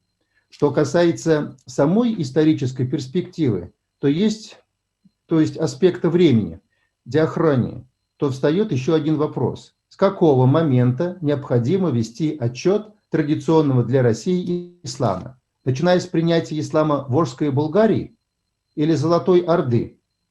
Вероубеждение мусульман за много веков осталось прежним. Вероубеждение является общим для всех мусульман, в том числе радикалов. А если подходить к вопросу детальнее, точнее аналитичнее, то внутреннее многообразие, плюральность, не всегда мирная, и даже соперничество школ характеризовали историческую исламскую традицию на всем протяжении ее существования. Признать данный факт – это элементарное проявление честности перед самими собой. Поговорим не о вероубеждении, а о практической религиозности, отдельных, но далеко не второстепенных вопросах мусульманского права, фикха, о педагогическом подходе, о религиозно-общественной мысли и, не побоюсь этих слов, о философско-мировоззренческих проблемах. Разумеется, с течением веков многое из этого менялось. Возьмем для удобства хотя бы период царствования Романовых или, например, период с момента основания Оренбургского Магометанского духовного собрания в 1788 году и вплоть до смерти последнего крупного отечественного богослова Мусы Джавахира в 1949 году, почившего в Каире. Что мы видим? Весьма широкий спектр подходов к насущным вопросам. Давайте обратимся к нескольким крупным фигурам в истории исламской богословской школы данного периода. Ведь подразумевается, что именно отечественная исламская богословская школа предназначена охранять традиционный ислам. Поэтому многие сегодняшние докладчики говорили о том, с каким рвением и энтузиазмом они переосмысляют, готовят к печати и издают труды отечественных авторов прошлых веков. Так, Абд-ан-Наср Курсави крайне резко высказывался о философии и не был готов допустить ее преподавание в стенах исламских учебных заведений. Готовы ли мы сегодня безоговорочно согласиться с ним? А если нет, то значит ли это, что его труды, весьма философски насыщенные, на мой взгляд, недостойны изучения, а многие из его идей – развития? Неужели мы не он критиковал под титулом «философия», и почему эта критика не касается всей философии в любом месте и в любой исторический период? Возьмем в качестве еще одного примера нашего татарского Геродота Шихабуддина Марджани. Он называл современных для его эпохи и времени христиан, живущих после миссии пророка Мухаммада, мир ему, не иначе как «Ахлю ас-салиб», не «Ахлюль китаб», а «Ахлю ас-салиб», носители креста, крестоносцы, и не считал их людьми Писания. Таким образом, он полагал недозволенными браки между мусульманами и христианками. А то, знаете, очень много шума поднялось по поводу фетвы Совета улемов Духовного управления мусульман Российской Федерации по этому поводу. Так вот, если вы возрождаете отечественное богословское наследие, то вспомните высказывание Шихабуддина Марджани, нашего татарского сё, в этом вопросе. И тогда, может, многие закроют свой рот по этому поводу. В свою очередь, так называемый кадимист в основной своей массе также не одобряли браки между мусульманами и православными русскими девушками, даже если и считали формально последних людьми Писания. Марджани, несмотря на свое понимание статуса современных христиан, не пропагандировал какой-либо враждебности по отношению к русскому населению. Более того, в отличие от Марджани, как раз именно кадимисты выступали резко против изучения русского языка, русской одежды, шляп и пальто, и восприятия лучших проявлений русской культуры, какого-либо сближения с европейской цивилизацией, включая западную науку, изучение русского языка и вообще преподавание на новый лад в школах. Но некоторые академистов пытаются поднять на щит и сделать из них некий такой символ традиционного ислама нашей страны. Бедный Хусаин бей Фаизханов, лектор Санкт-Петербургского императорского университета, из-за деятельности именно этих религиозных имамов работал такфир. Последние свои дни провел фактически в изгнании, не имея возможности оказаться в родном селе и быть похороненным достойно его чести и достойно его статусу. По захоронению его могила была разрушена именно имамами, кадимистами за то, что он ратовал преподавание русского языка татарским, башкирским детям наших традиционных мусульманских учебных заведений. Вот должны ли мы сегодня возрождать такое наследие, такой традиционный ислам? Безусловно, нужно уйти от расхожих штампов в отношении кадимизма и трезво оценивать его историческое значение. Однако, возможно ли во всех смыслах в настоящий момент становиться под его знамена? Кадимистский изоляционизм лишь загонит мусульман в резервацию, в том числе ментальную, воспитает в них безумные сочетания верноподданничества и умонастроения осажденных. Кроме того, он возможен сегодня только в виде абсолютно искусственной реконструкции. Другой пример – это неоднозначное, скорее позитивное отношение к философам башкирского деятеля Ризаддина Фахриддина. Ну, вы знаете, татары-башкиры делят нашего шейха Ризы Хазрата, поэтому я называю российским богословом-теологом, которого многие в наши дни зачисляют чуть ли не ваххабиты. В открытом публичном пространстве ректор Российского исламского института называет его экстремистом. В некоторых своих произведениях, например, в биографии Аль-Маарри, он чрезвычайно благосклонно высказывается о философской мысли. А в работе «Коран и его книгопечатывание» Риза Фахриддин именует Ибн Сину нашим мусульманским Аристотелем, демонстрируя тем самым крайне бережное отношение ко всем сторонам мусульманской цивилизации. Подобное отношение, к сожалению, далеко не всегда было характерно для тех, кого сегодня принято считать выразителями традиционного ислама. Этот же автор, Риза Хазрат Фахриддин, ваше все в Башкортостане, для Башкортостана, для башкирского народа, при этом написал биографию Ибн Таймия, ученого 13 века, который во многих регионах и страны, и особенно Северного Кавказа, является идеологом так называемого ваххабизма, салафизма и некой иконой, на кого ориентируются миллионы людей во всем мире. Вот имя этого человека, Ибн Таймия, фактически стало чуть ли не ругательным среди множества представителей ханафитско-матрудитской ортодоксии и нарицательным в рамках востоковедно-политологического дискурса. С именем Ибн Таймии у нас привыкли ассоциировать группой грубый антропоморфизм, предельно упрощающий его позицию, узколобый фанатизм, экстремизм и тому подобное. А вот Фахриддин Риза Хазрат, нисколько не отрекающийся от Абу Ханифы, его последователей, от наследия философов, называл Ибн Таймию в своих работах, переписке к муфтию Алимжану Баруди океаном знаний и почитал его в качестве блестящего ученого. Коллеги, ну возьмите же наконец и прочитайте Ризу Хазрату в подлиннике Ибн Таймию, и у вас раскроются глаза на этого человека и его деятельность. И тогда многие штампы, которые вы произносите на конференциях в виде абры-швабры-крадабры, может вообще станут неактуальными, и о них стоит просто молчать. Написание биографии Ибн Таймии, в свою очередь, не помешало тому же муфтию Фахриддину создать биографию того, кого сам Ибн Таймия нещадно критиковал. Речь идет о биографии Ибн Араби. Сегодня нам это кажется странным, чуть ли не противоречивым. Однако для людей, мысль которых не ограничивалась рамками политических ярлыков, политических штампов ярлыков, это было вполне естественным ходом. Они были готовы открыться самым разным точкам зрения, продумать их до конца и впустить в себя все лучшее, что те были способны предложить. Еще один крупный представитель отечественной религиозной мысли, опять же ваш башкирский, башкортостанский теолог, просветитель Зияудин Хазрат Ляры Камали.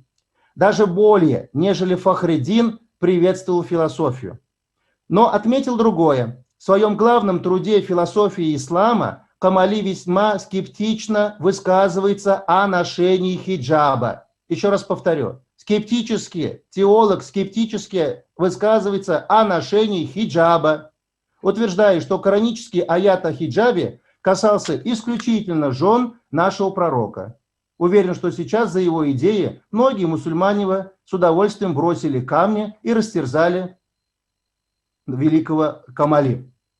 По его мнению, аурат составляет лишь интимные части тела, а обязанность носить хиджаб он считает привнесенным в ислам этническим обычаем. Должны ли мы сегодня подвергнуть выдающегося мыслителя остракизму за расхождение с тем, что нередко понимает под традиционный ислам? Не менее ярким примером будет политическая теология Мусы Бегиева, которую я уже упоминал. а именно его отношение к халифату. Понимаете, сколько годочков бы он получил за его идеи к халифату, выскажи он их сейчас в Российской Федерации, как сторонник халифатизма. Значительную часть своей жизни Бекиев оставался убежденным халифатистом, который полагал земное воссоздание халифата не просто вполне выполнимой задачей, а священным долгом всех мусульман мира, неизбежным политическим курсом мусульманской общины и, более того, ее фардом, религиозным долгом. Сегодня мы уже не готовы с таким пылом защищать идею халифата. Не так давно, в январе 2020 года, ученые Аль-Азхара выпустили заключение, в котором ясно квалифицировали идею халифата как не относящуюся к религиозным основам. Об этом ректор Аль-Азхара Ахмад ат-Таиб открыто говорил, по крайней мере, в 2015 году, кто отслеживает его публикации. Среди так называемых рекомендаций по обновлению, опубликованных университетом Аль-Азхар, обращает на себя внимание следующий, пункт 12. Государство с точки зрения ислама – это современное, конституционное, демократическое, национальное государство. Аль-Азхар постановил, что ислам не знает так называемого религиозного государства. В исламском наследии нет никакого довода в пользу такого государства. 13 пункт. Халифат – это режим, который удовлетворял сподвижников пророков в те времена, когда они жили. Этот режим у них решал религиозные и светские вопросы. И 14 пункт. Правитель в исламе – человек, который удовлетворяет людей как правитель и поставлен во главе людей согласно Конституции. Очевидно, что эти рекомендации противоречат позиции и наследию Мусы Джаруллаха Бегиева. Однако главный вопрос иной. Согласны ли мы с ними? Можно привести еще много примеров. Кто читает в подлинниках и в переводах труды отечественных богословов, но уже эти вполне демонстрируют, что отечественная богословская школа, предназначенная поддерживать традиционный ислам, представляет собой весьма неоднородное явление. Я опасаюсь, что без тщательной исторической, историко-философской, теологической работы, способной показать единство и многообразие отечественной богословской школы и традиционного для России ислама, все нынешние апелляции к традиционному исламу сведутся лишь к политическим выпадам. В нашем Отечестве, безусловно, имеется богатое. Однако ее изучение и продолжение не должно основываться на упрощенных образах традиционного ислама. Традиционный ислам необходимо изучать. Если мы хотим обрести современный, актуальный традиционный ислам, то не можем отказаться от осмысляющей избирательности. Кто в настоящий момент готов работать над этим? Те, кто не прикрываются риторикой о том, что будто у наших предков все уже было, или те, кто обладают достаточными знаниями и квалификацией. В исламе, который никогда не исчерпывается своими историческими воплощениями, действительно, все есть, будучи мусульманами, мы верим в это. Но готовы ли мы взять это богатство, всегда ли мы на высоте предъявляемых нам исламом требований? И в заключение повторю, ни одна историческая исламская традиция не является исчерпывающей традицией ислама. Таково условие, чтобы некая уникальная исламская традиция, одна из многих, вообще возникала и развивалась. Без этого не было бы смысла говорить ни о каком традиционном исламе для какого-то конкретного региона.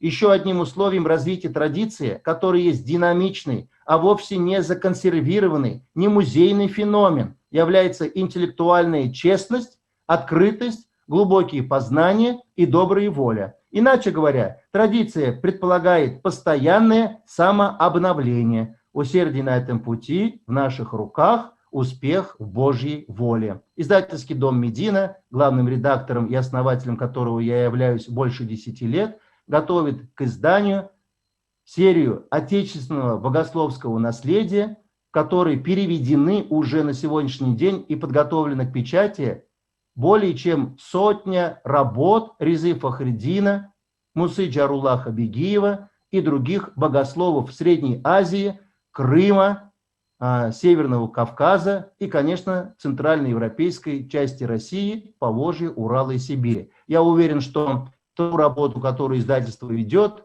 это переводы с 20 языков на русский, они способствуют тому, чтобы россияне, русскоязычные читатели во всех уголках планеты смогли познакомиться с тем великим наследием наших предков и говорить уже не как-то абстрактно, а исходя из сути вопроса, если претендуете на знания и на авторитет в знании. Еще раз благодарю вас за внимание и за возможность выступить сегодня у вас. Саляму алейкум, да хранит нас всех Аллах.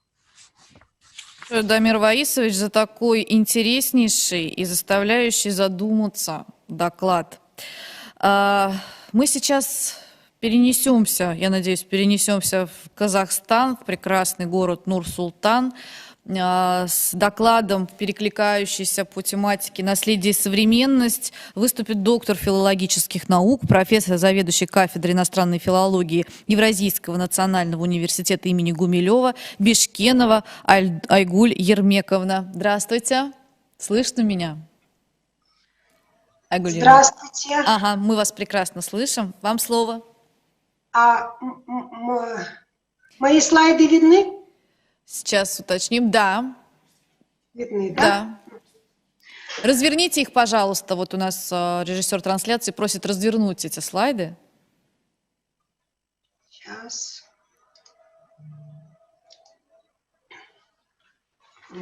Видны? А сейчас? Теперь да, видно? вот теперь прекрасно. Да, спасибо большое. Слушаем вас внимательно. Уважаемый Салават Талгатович, уважаемая Екатерина Алексеевна, разрешите всех приветствовать вас из Евразийского национального университета.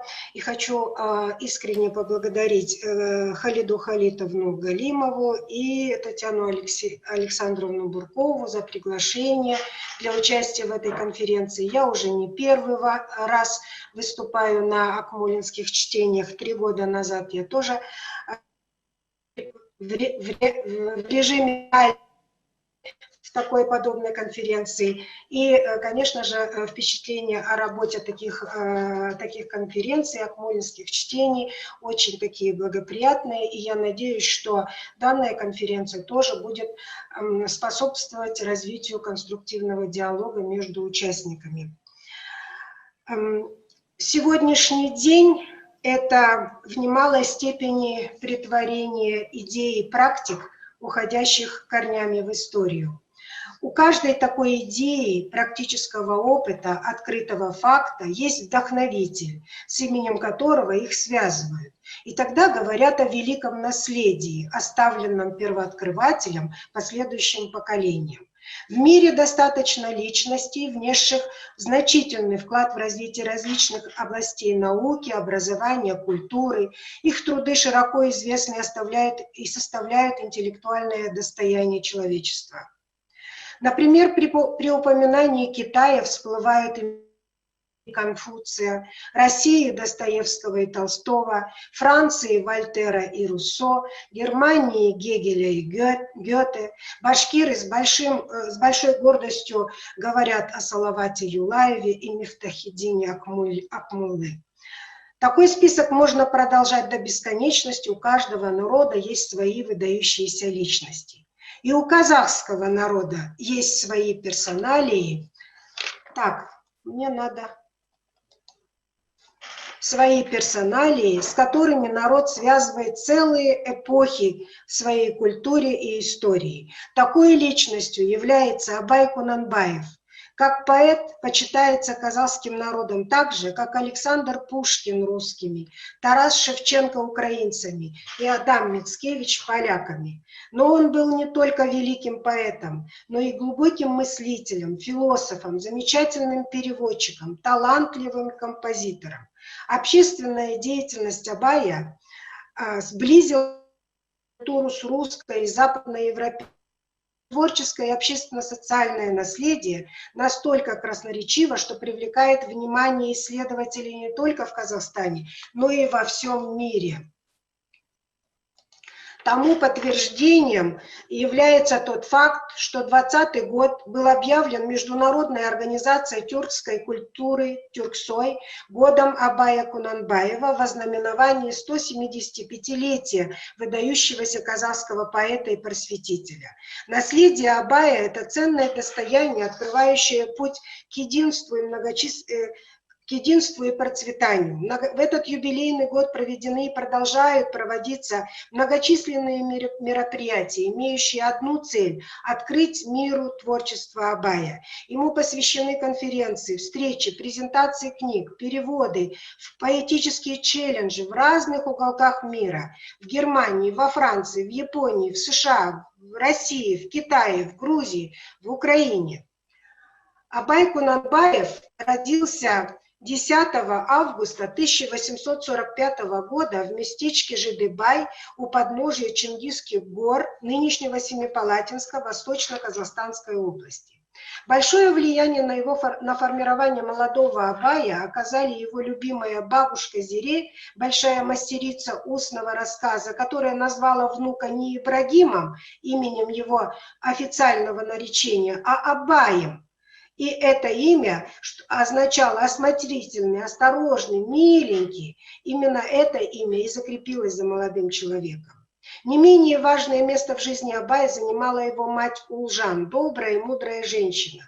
Именно благодаря бабушке и матери у Абая рано проснулся интерес к творчеству, к поэзии. Можно сказать, что под чутким руководством и внимательным отношением домочадцев Абай получил не только свое начальное образование, но и главные ориентиры в своей жизни. Ему нравилось слушать народных сказителей, акынов, народную поэзию, стремился больше узнать об обычаях и правилах, по которым жил его народ.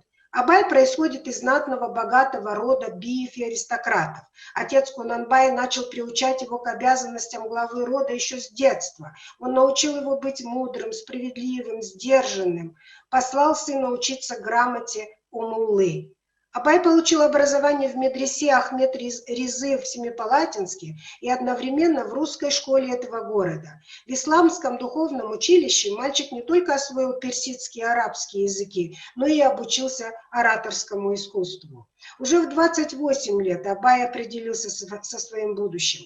Он читал в оригинале произведения поэтов и мыслителей Востока Алишера Наваи, Фирдауси, Ибн Сина, Физули, Низами и другие. Их мотивы он вплетал в свои произведения. Его поэма «Искандер» об Александре Македонском есть тому подтверждение. Знакомство с русской культурой и русским языком сыграли важную роль в становлении и развитии личности великого казахского поэта. Он нарушил поэмы Пушкина и Лермонтова, басни Крылова. Биография Абая была бы, может быть, неполной, если бы не знакомство еще со ссыльными царского режима Долгополовым, Михаэлисом и Гроссом. Через общение с ними он получил первое приобщение к западноевропейской литературе. Его кумирами стали Гёте и Байрон.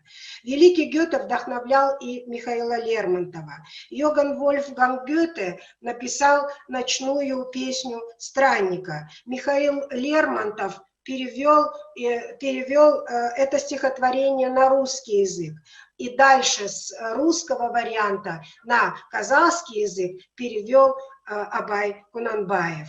И эти стихи легли в основу песни, которая сегодня до сих пор очень актуальна среди казахстанцев. Абай сделал более 50 переводов на казахский язык, произведения русских, европейских поэтов, знакомя таким образом свой народ с их наследием. Этот вклад нельзя недооценить, он заслуживает истинного поклонения автору. Из-под пера Абая Кунанбаева вышло 170 стихотворений. Из них наиболее известны произведения, посвященные сезонам года, Кулембаю, «Управитель начальству рад», «Любовная лирика», «Ты зрачок очей моих» и другие. Он писал и поэмы, в которых помимо любовных линий были элементы волшебства, например, рассказ Азима и Мазгу. Абая по праву считают основоположником, инноватором в казахской литературе. Он ввел в казахском стихосложении новые рифмы, размеры стихотворений, а также создал несколько десятков песенно-поэтических произведений, которые имеют большую популярность и по сей день.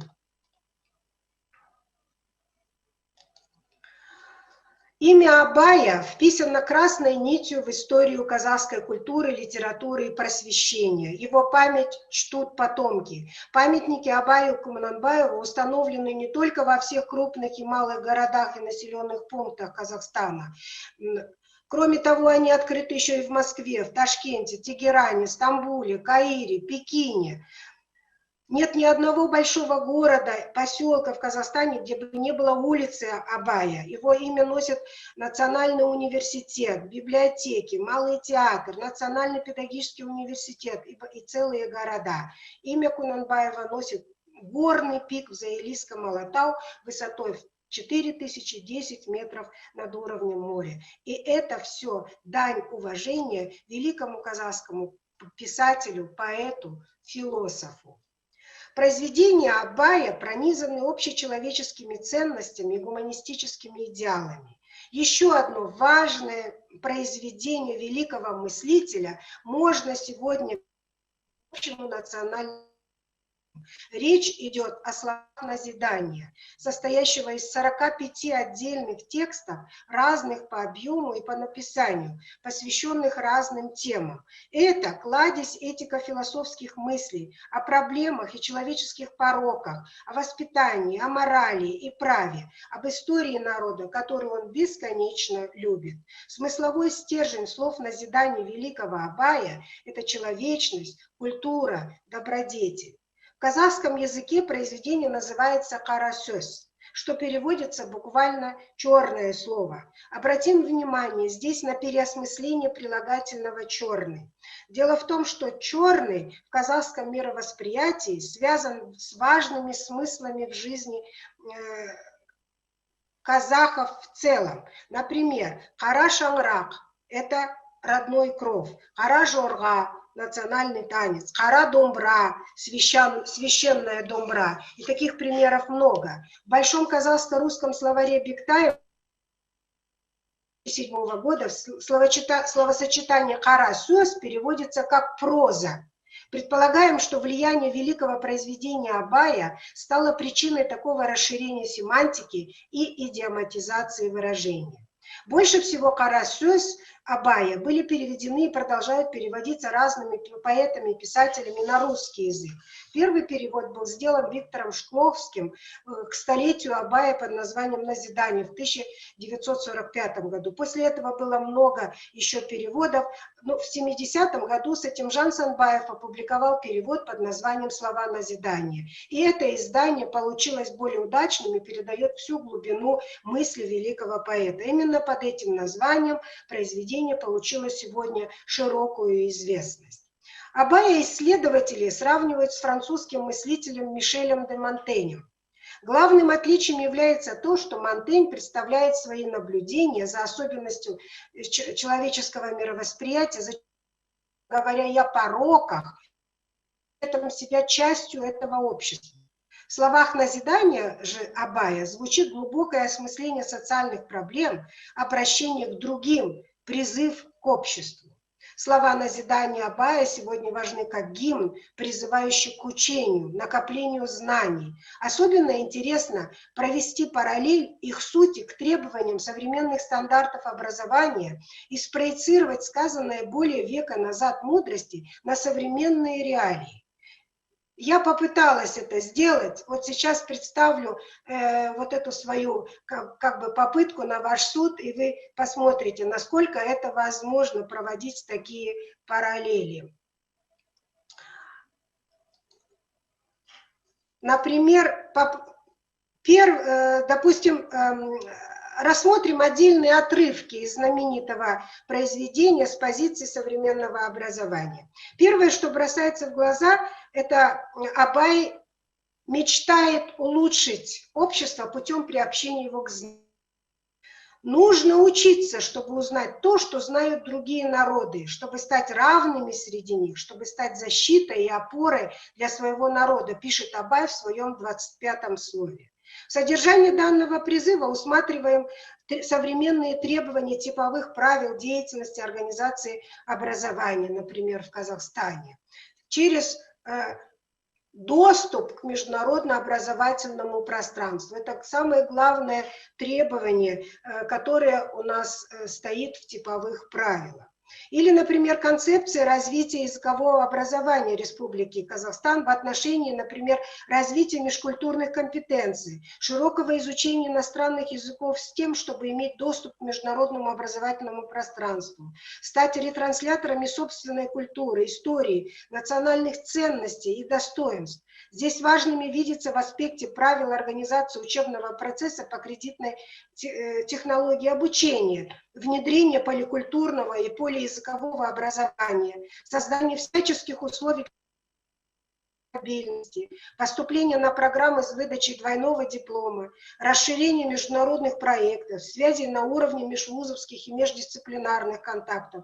Одним словом, учиться и быть активным участником образовательного процесса, которое сегодня стремится все больше к процессу интернационализации. Так, к примеру, в 32-м слове сказано: «Если ты ценишь знание как высшее благо, каждое открытие новых истин принесет твоей душе покой и удовлетворение». Покой и удовлетворение в сегодняшних терминах – это полное и прочное усвоение знаний, выработка целевых компетенций и получение необходимых всех профессиональных навыков и умений в процессе обучения. Современный стандарт высшего образования требует оценивать подготовку выпускников на основе 8 дублинских дескрипторов первого уровня, как раз взятый тоже в содержании государственной программы развития образования Республики Казахстан на 2020-2025 годы.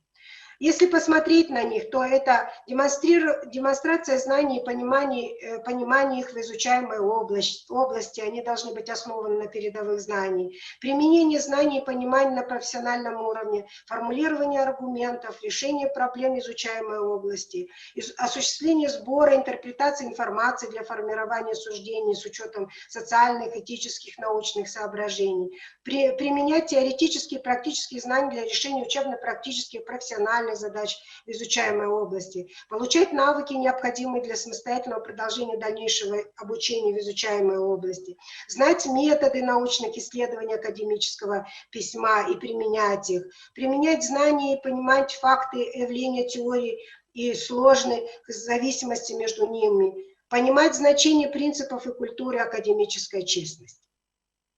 Компетенции на всех циклах степени сложности выполняемых функций определяются как критическое мышление, креативность, инновационное измерение, активная жизненная позиция. Нетрудно заметить, что современный подход к обучению студентов направлен на порождение, по пониманию великого Абая, в душе покоя и удовлетворения. Регулярный опрос обучающихся на степень удовлетворенности их условиями и качеством содержания обучения позволяет постоянно получать фидбэк и составлять опережающие планы развития образовательных программ. В 33-м слове, в 38-м слове говорится: хочешь быть богатым, учись ремеслу. Богатство со временем иссякает, а умения нет. Если переложить суть данного высказывания, то это на сегодня актуальное положение практикоориентированности образования. Мы сегодня говорим, что наши все предметы в образовательной программе должны нести профессиональный компонент, который нужно оттачивать в приобретении необходимых для будущей деятельности профессиональных компетенций. Значит, весь наш процесс обучения, он направлен на овладение теорией, практикой, и только тогда мы достигнем профессионализма. В 38-м слове читаем: «Сила человека заключается в его разуме и знаниях». Мы не стремимся овладеть знаниями в целях наживы. Напротив, используем богатство на пути к овладению знанием. Здесь невольно задумываемся о формах и основных принципах современного образования. И в первую очередь это преемственность и непрерывность образования. Сегодня в Казахстане по заданию главы государства ведется большая работа над разработкой концепции непрерывного образования в Республике Казахстан. И сейчас эта концепция, уже драфт этой концепции имеется, все вузы его обсуждают, и, как ожидается, в феврале этого года эта концепция будет подписана. Конечно же, в основу концепции положен мировой опыт внедрения непрерывного образования. В Казахстане склоняются к южнокорейскому опыту и созданию Национального института непрерывного образования. Южнокорейский опыт, он строится на кредитно-накопительной системе обучения, которая предполагает добавление новых знаний к уже имеющимся. И вот мы, если посмотрим, то это практически то, что мы сегодня очень часто слышим. Это образование на протяжении всей жизни, lifelong learning. Да? И все вот эти три формы образования, это формальное, неформальное и информальное, тоже обсуждаются сегодня среди педагогов, среди высших учебных заведений, я думаю, не только в Казахстане, но и на всем постсоветском пространстве. Но что такое формальное образование, мы, думаю, понимаем. Это обучение в университетах, профессиональных институтах, государственных академиях, в структуре, значит, это все понимается как формальное образование, которое ведет к получению документов установленного образца, то есть официального документа о присвоении образовательно-квалификационного уровня, который признается государством и является основой для приема на работу или назначения на официальную должность. К тому же актуальными, однако, наравне с формальным образованием сегодня становятся виды неформального образования, к которым сегодня относятся различные языковые курсы, сертифицированные курсы переподготовки, школы дополнительного образования. По отношению современном образовании вот это неформальные виды образования играют вспомогательную роль. Но, тем не менее, на данном этапе сейчас проводятся очень большие исследования, каким образом, значит, инкорпорировать вот, результаты данного неформального образования в общий список накопленных знаний обучающихся. В структуре непрерывного образования различают еще так называемое информальное образование, которое происходит в повседневной жизни, на рабочем месте, в кругу семьи, в свободное время. Оно во многом совпадает со структурой жизнедеятельности человека. Это учение по методу проб и ошибок в виде самостоятельного поиска ответов на волнующие вопросы, в ходе совместного выполнения тех или иных задач, через чтение, путешествие, посещение учреждений культуры и так далее. Но не зря вот народ, и в русском языке мы находим такую пословицу «век живи, век учись», такие пословицы найдутся, и думаю, что в копилках всех народов. Для учета всей траектории индивидуального образования еще видятся важными профессиональные портфолио, широко применяемые в странах Европы в соответствии с проектом Совета Европы, в который входит 44 страны. Референтные рамки являются базовой основой для двустороннего признания, например, языковых сертификатов, свидетельств, дипломов на территории европейских государств и облегчают академическую мобильность в образовательном и трудовом пространстве. Они позволяют определить уровень, установить учебные цели, определить пути достижения этих целей. Референтные рамки положены в основу европейского языкового портфолио. Я думаю, что данный опыт, конечно же, требует внимательного рассмотрения и внедрения на всем постсоветском полеязыковом пространстве. Если посмотреть на выше представленный смысл назидательного слова Абая в воспитательном аспекте, то это принцип, о котором еще говорил Сухомлинский, на стадии раннего развития, а уже в студенческом возрасте искать собственные стимулы к учебе. Великий Абай в своем 32-м слове говорит: для того, чтобы достигнуть намеченной цели и быть верным своему долгу, в характере человека должны быть постоянство, решимость, сильная воля, способные сберечь трезвость рассудка и чистоту совести. Указанные критерии правильного поведения актуальны во все времена. Сегодня изменились ориентиры и требования к образованию и его основным понятиям. Рыночная экономика диктует формирование у молодого человека таких качеств, как обладание аналитическим системным мышлением, умение работать в коллективе, развивать корпоративную культуру, умение к самостоятельному непрерывному поиску информации. Это сегодня отражается в принципе студентоцентрированности вузовского образования. Этому принципу в казахстанском образовании на сегодняшний момент уделяется очень большое внимание. Подготовка студентов к профессиональной деятельности предполагает вооружение его не только системой необходимых знаний, совокупности практических умений и навыков, а это означает помощь в выработке необходимых черт характера, устойчивости к кризисным потрясениям, к форс-мажорным и проблемным ситуациям. Зимняя пишет, что профессионал сегодня – это человек, владеющий в совершенстве предусмотренными профессиональной деятельностью, действиями, операциями, выполняемыми качественно. Поэтому, как утверждают казахстанские ученые-педагоги, первостепенное значение приобретает сегодня органический сплав профессионализма, социальной зрелости, гражданственности, интеллигентности, способности работать с людьми и потребности неукоснительно следовать требованиям общественного долга у молодого человека. Разве не эти новые вызовы времени перекликаются с мыслями великого Абая? В 34-м слове читаем: «Все люди гостят друг у друга, сам человек гость в этой жизни. Так стоит ли злословить, враждовать из-за богатства, завидовать чужому, коситься друг на друга из-за пустяков?» Это общее назидание для современных людей, которым в стремительную эпоху информационного и цифрового развития необходимо равняться друг на друга, стремиться к конкурентоспособности. Именно активация принципа конкурентной среды становится сегодня стимулом к постоянному росту профессионального мастерства преподавателей, которые должны сегодня соответствовать ожиданиям студентов.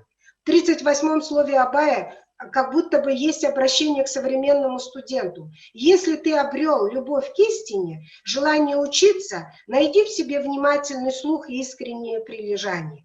Внимательность, умение воспринимать, фиксировать, перерабатывать услышанное и применять в дальнейшем – это и есть алгоритм действий обучающегося в процессе получения профессионального образования. Современный студент обучается в условиях реализации компетентностного, личностно ориентированного подхода в учебном процессе.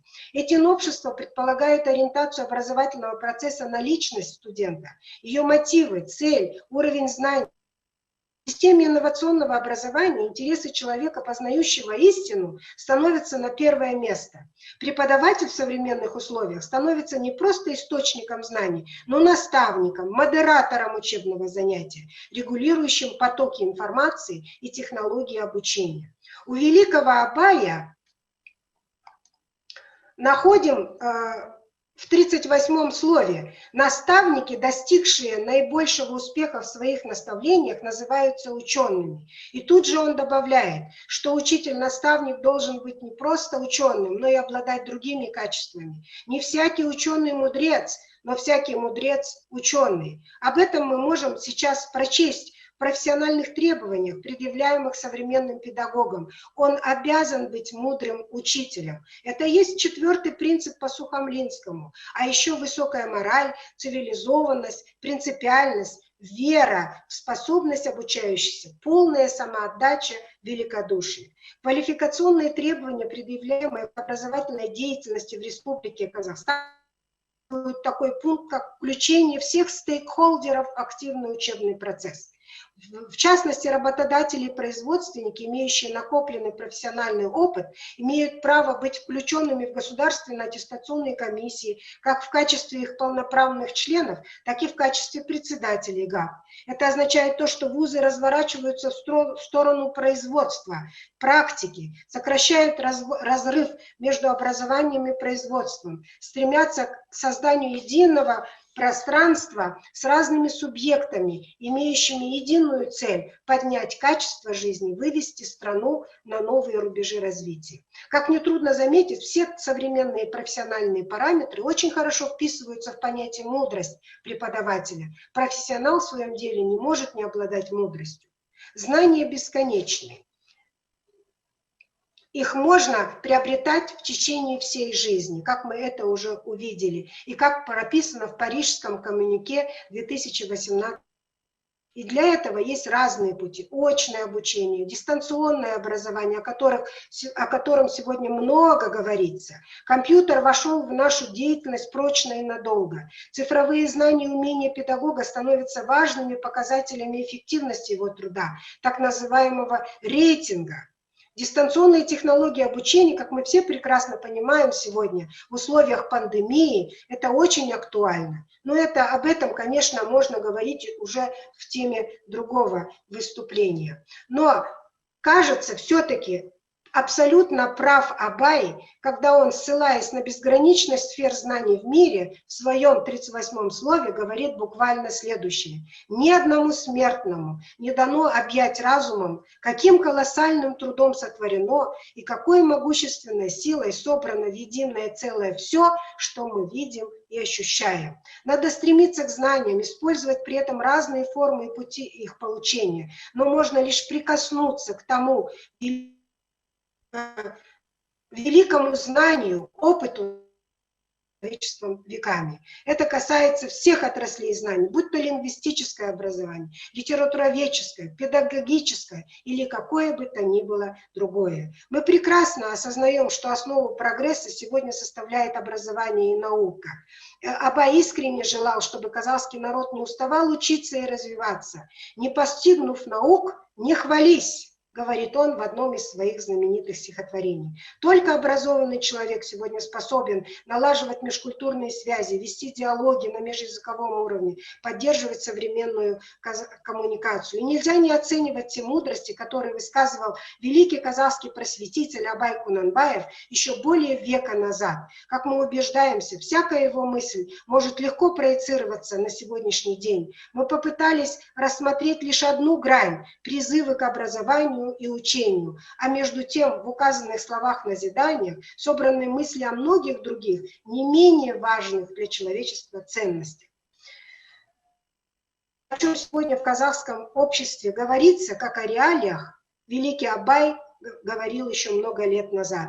Мыслитель призывал нацию к модернизации, обновлению, говорил о необходимости адаптироваться к требованиям времени. И посмотрите, это все сегодня очень актуально. Именно поэтому в казахстанском образовании вырабатывается специальная наука, посвященная глубокому изучению наследия великого мастера слова. Оно так и называется – обаеведение.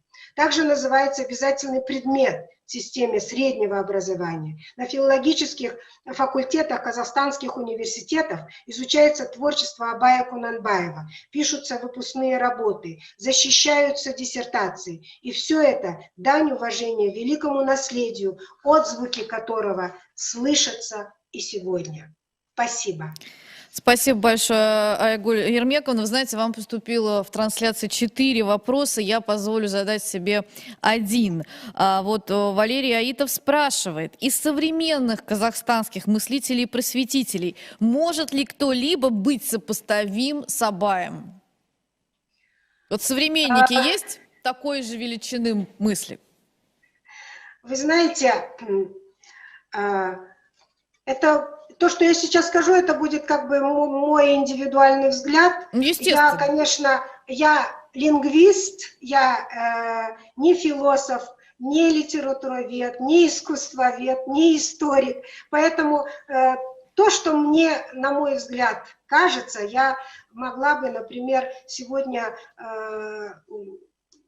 ну, вообще-то, конечно, параллель даже провести, наверное, очень трудно, но казахстанские реалии, они сегодня очень многогранные, и вот такого, чтобы глобального масштаба, как Абай Кунанбаев, вот на сегодняшний момент я не могу назвать ни одного такого, ну вот, действительно многогранного, многоаспектного просветителя, скажем так, который мог бы вот каким-то хоть немножко образом встать в один ряд с Абаем Кунанбаевым. Спасибо. Ну, возможно, Это просто большое видится на расстоянии, и мы, как правило, к своим современникам относимся, ну, без того пиетета, к которому мы привыкли относиться к великим людям искусства и просвещения в течение истории. Возможно, я уверена, что на самом деле у вас есть в вашей прекрасной стране такие люди, просто, видимо, нужно время для того, чтобы ценить их величие. Что ж, спасибо вам большое за прекрасную лекцию и за мою личную ностальгию по студенческим временам. Спасибо вам большое. Ну и у нас пришло время заключительному докладу на сегодняшней конференции. Предоставляю слово доценту кафедры русской словесности и межкультурной коммуникации, научный руководителю Центра исследований медиакоммуникации Государственного института русского языка имени Александра Сергеевича Пушкина-Щербакову Андрею Владимировичу с очень интересной темой «Русский язык в поликультурной среде. Модели языковой образовательной политики». Здравствуйте, Андрей Владимирович. Добрый день, Екатерина Алексеевна. Добрый день, уважаемые коллеги. Позвольте в первых строках своего выступления поблагодарить оргкомитет и лично Салавата Талгайча, ректора Башкирского государственного педагогического университета, за приглашение на конференцию и возможность выступить со своим сообщением. И, конечно же, хотелось бы поприветствовать уважаемых коллег, участников этой конференции, но в первую очередь, конечно, тех коллег, которые работают в Башкирском педагогическом университете имени Акмуллы, с которыми и меня лично, и многих коллег по Институту русского языка имени Пушкина связывают объединяют давние профессиональные связи. Ну, мой доклад посвящен вот такой очень важной, как мне кажется, проблеме русский язык в поликультурной среде. И поговорим мы с вами о возможных моделях образовательной политики. Но для начала скажу, что поликультурная среда существовала в России, наверное, очень-очень давно сформировалась. Ну, скажем, в первой половине XIX века, во времена Пушкина, во многих западных и северо-западных регионах Российской империи в основном говорили на немецком, например, языке. Да, и это говорит... Да.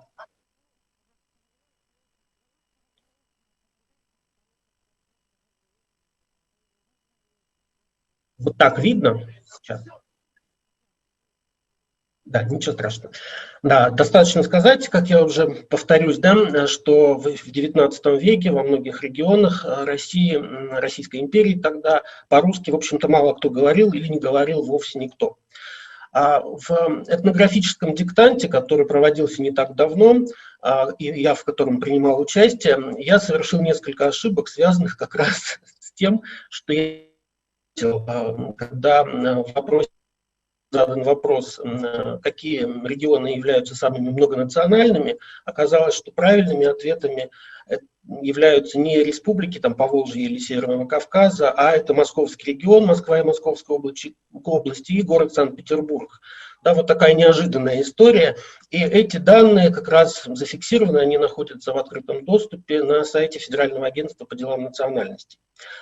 И в соответствии с теми же данными, условно, с очень большой натяжкой мононациональными регионами в нашей стране можно назвать лишь Чеченскую республику, Ингушетию и Тыву, но и только, повторюсь, условно. Да? Понятно, что русскоязычное население там также представлено. А вместе с тем мы понимаем с вами, что языковая ситуация в регионах России очень разная. И обусловлено это разными причинами, и какими-то традициями, и национальным языковым разнообразием, миграционными процессами, которые происходят все более интенсивно, причем как внешними, так и внутренними. Скажем, во многих нашей страны, ну, скажем, много представителей республик Средней Азии. Да, они приезжают туда на работу прежде всего, но со временем остаются, получают российское гражданство и живут вместе с теми народами, которые там жили исконно. Обусловлено это также и статусами языков народов России, поскольку есть у нас и государственные языки, есть официальные языки, есть местные языки там и так далее. И, конечно же, такое разнообразие обусловлено и языковой политикой, проводимой как на федеральном, так и на региональном уровнях. Во многих наших регионах есть законодательство в области языка. Но если мы говорим о каких-то ключевых документах, связанных с языковой политикой, то это, конечно же, Конституция, это закон о языках народов России, это закон о государственном языке России, закон об образовании, включая поправки 2018 года. Это две концепции: концепция преподавания русского, концепция преподавания языков народов России. Но что объединяет все эти документы, это прежде всего то, что на законодательном уровне у нас утверждена политика двуязычия и многоязычия. Ну, приведу только одну такую небольшую цитату, да, что в соответствии со статьей 26 Конституции каждый гражданин у нас имеет право определять и указывать свою национальную принадлежность, право на пользование родным языком, свободный выбор языка общения, воспитания, обучения и творчества. Ну, а вот в результате прошедшего летом всенародного голосования в статьи 68-69 Конституции внесены поправки, которые касаются русского и других языков народов России. А русский язык объявляется языком государствообразующего народа, входящего в многонациональный союз равноправных народов Российской Федерации.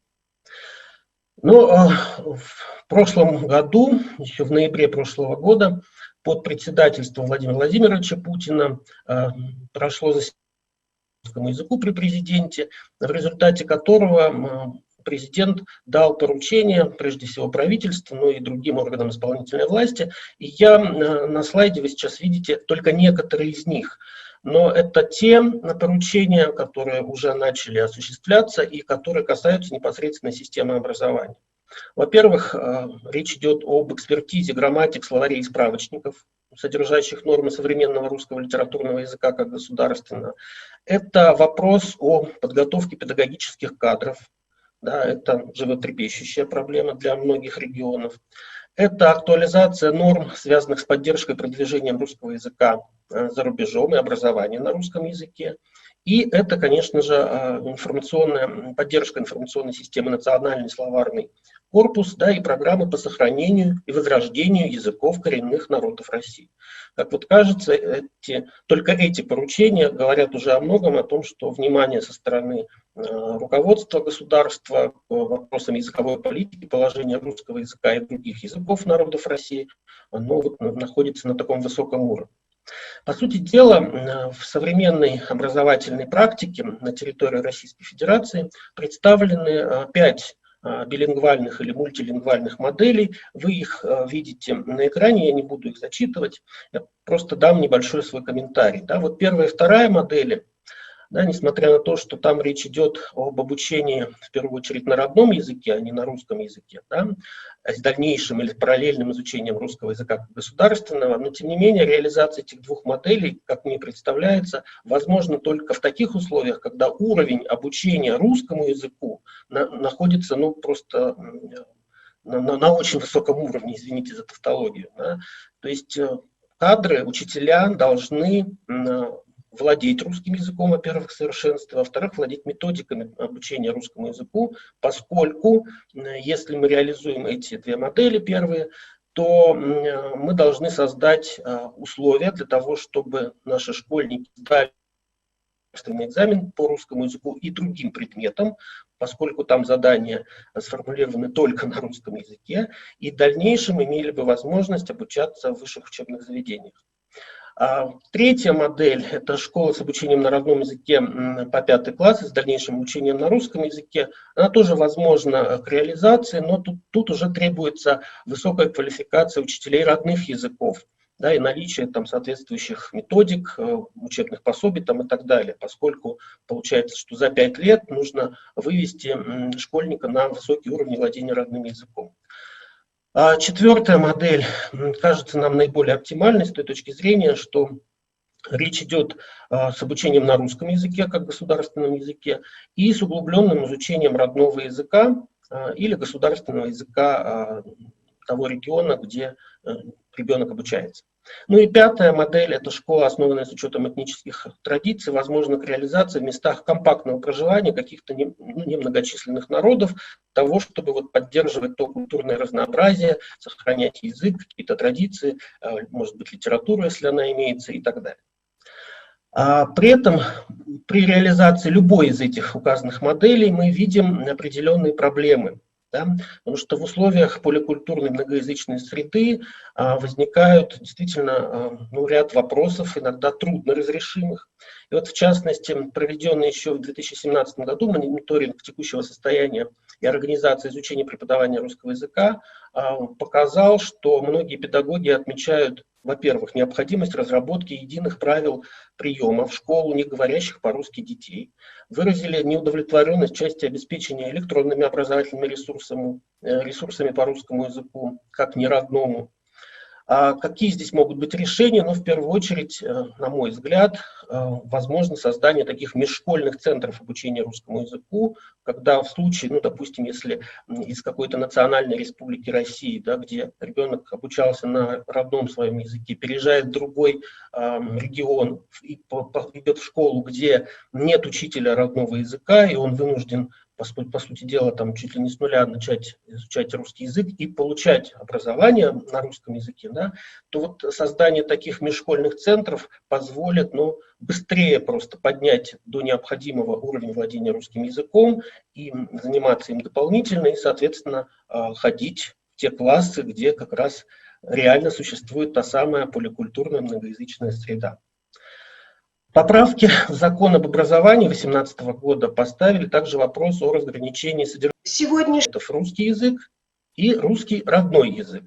В регионах эта дилемма решается по-разному. Где-то вводится под вывеской «русский родной язык» какой-то углубленный курс русского языка, где-то это, по сути, интегрированный курс словесности, где-то это риторика, да, просто названная вот таким образом и так далее. Да. То есть эта проблема решается по-разному, но, на мой взгляд, здесь одним из вариантов может быть следующий. Во-первых, это дифференциация по русскому языку на базовые профильные уровни, ну, естественно, по выбору учащегося или его родителей.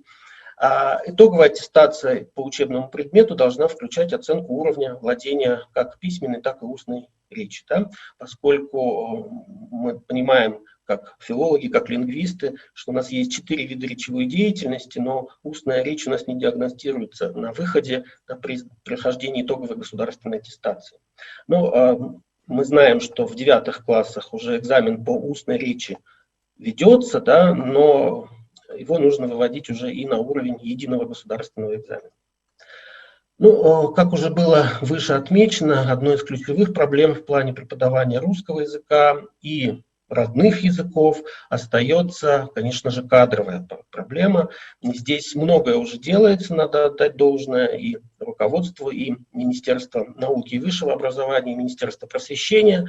Но здесь в качестве решения, конечно же, видится разработка и внедрение методик преподавания русского языка и других предметов в условиях многоязычия, да, с опорой на достижение лингвистики, теории межкультурной коммуникации, других наук.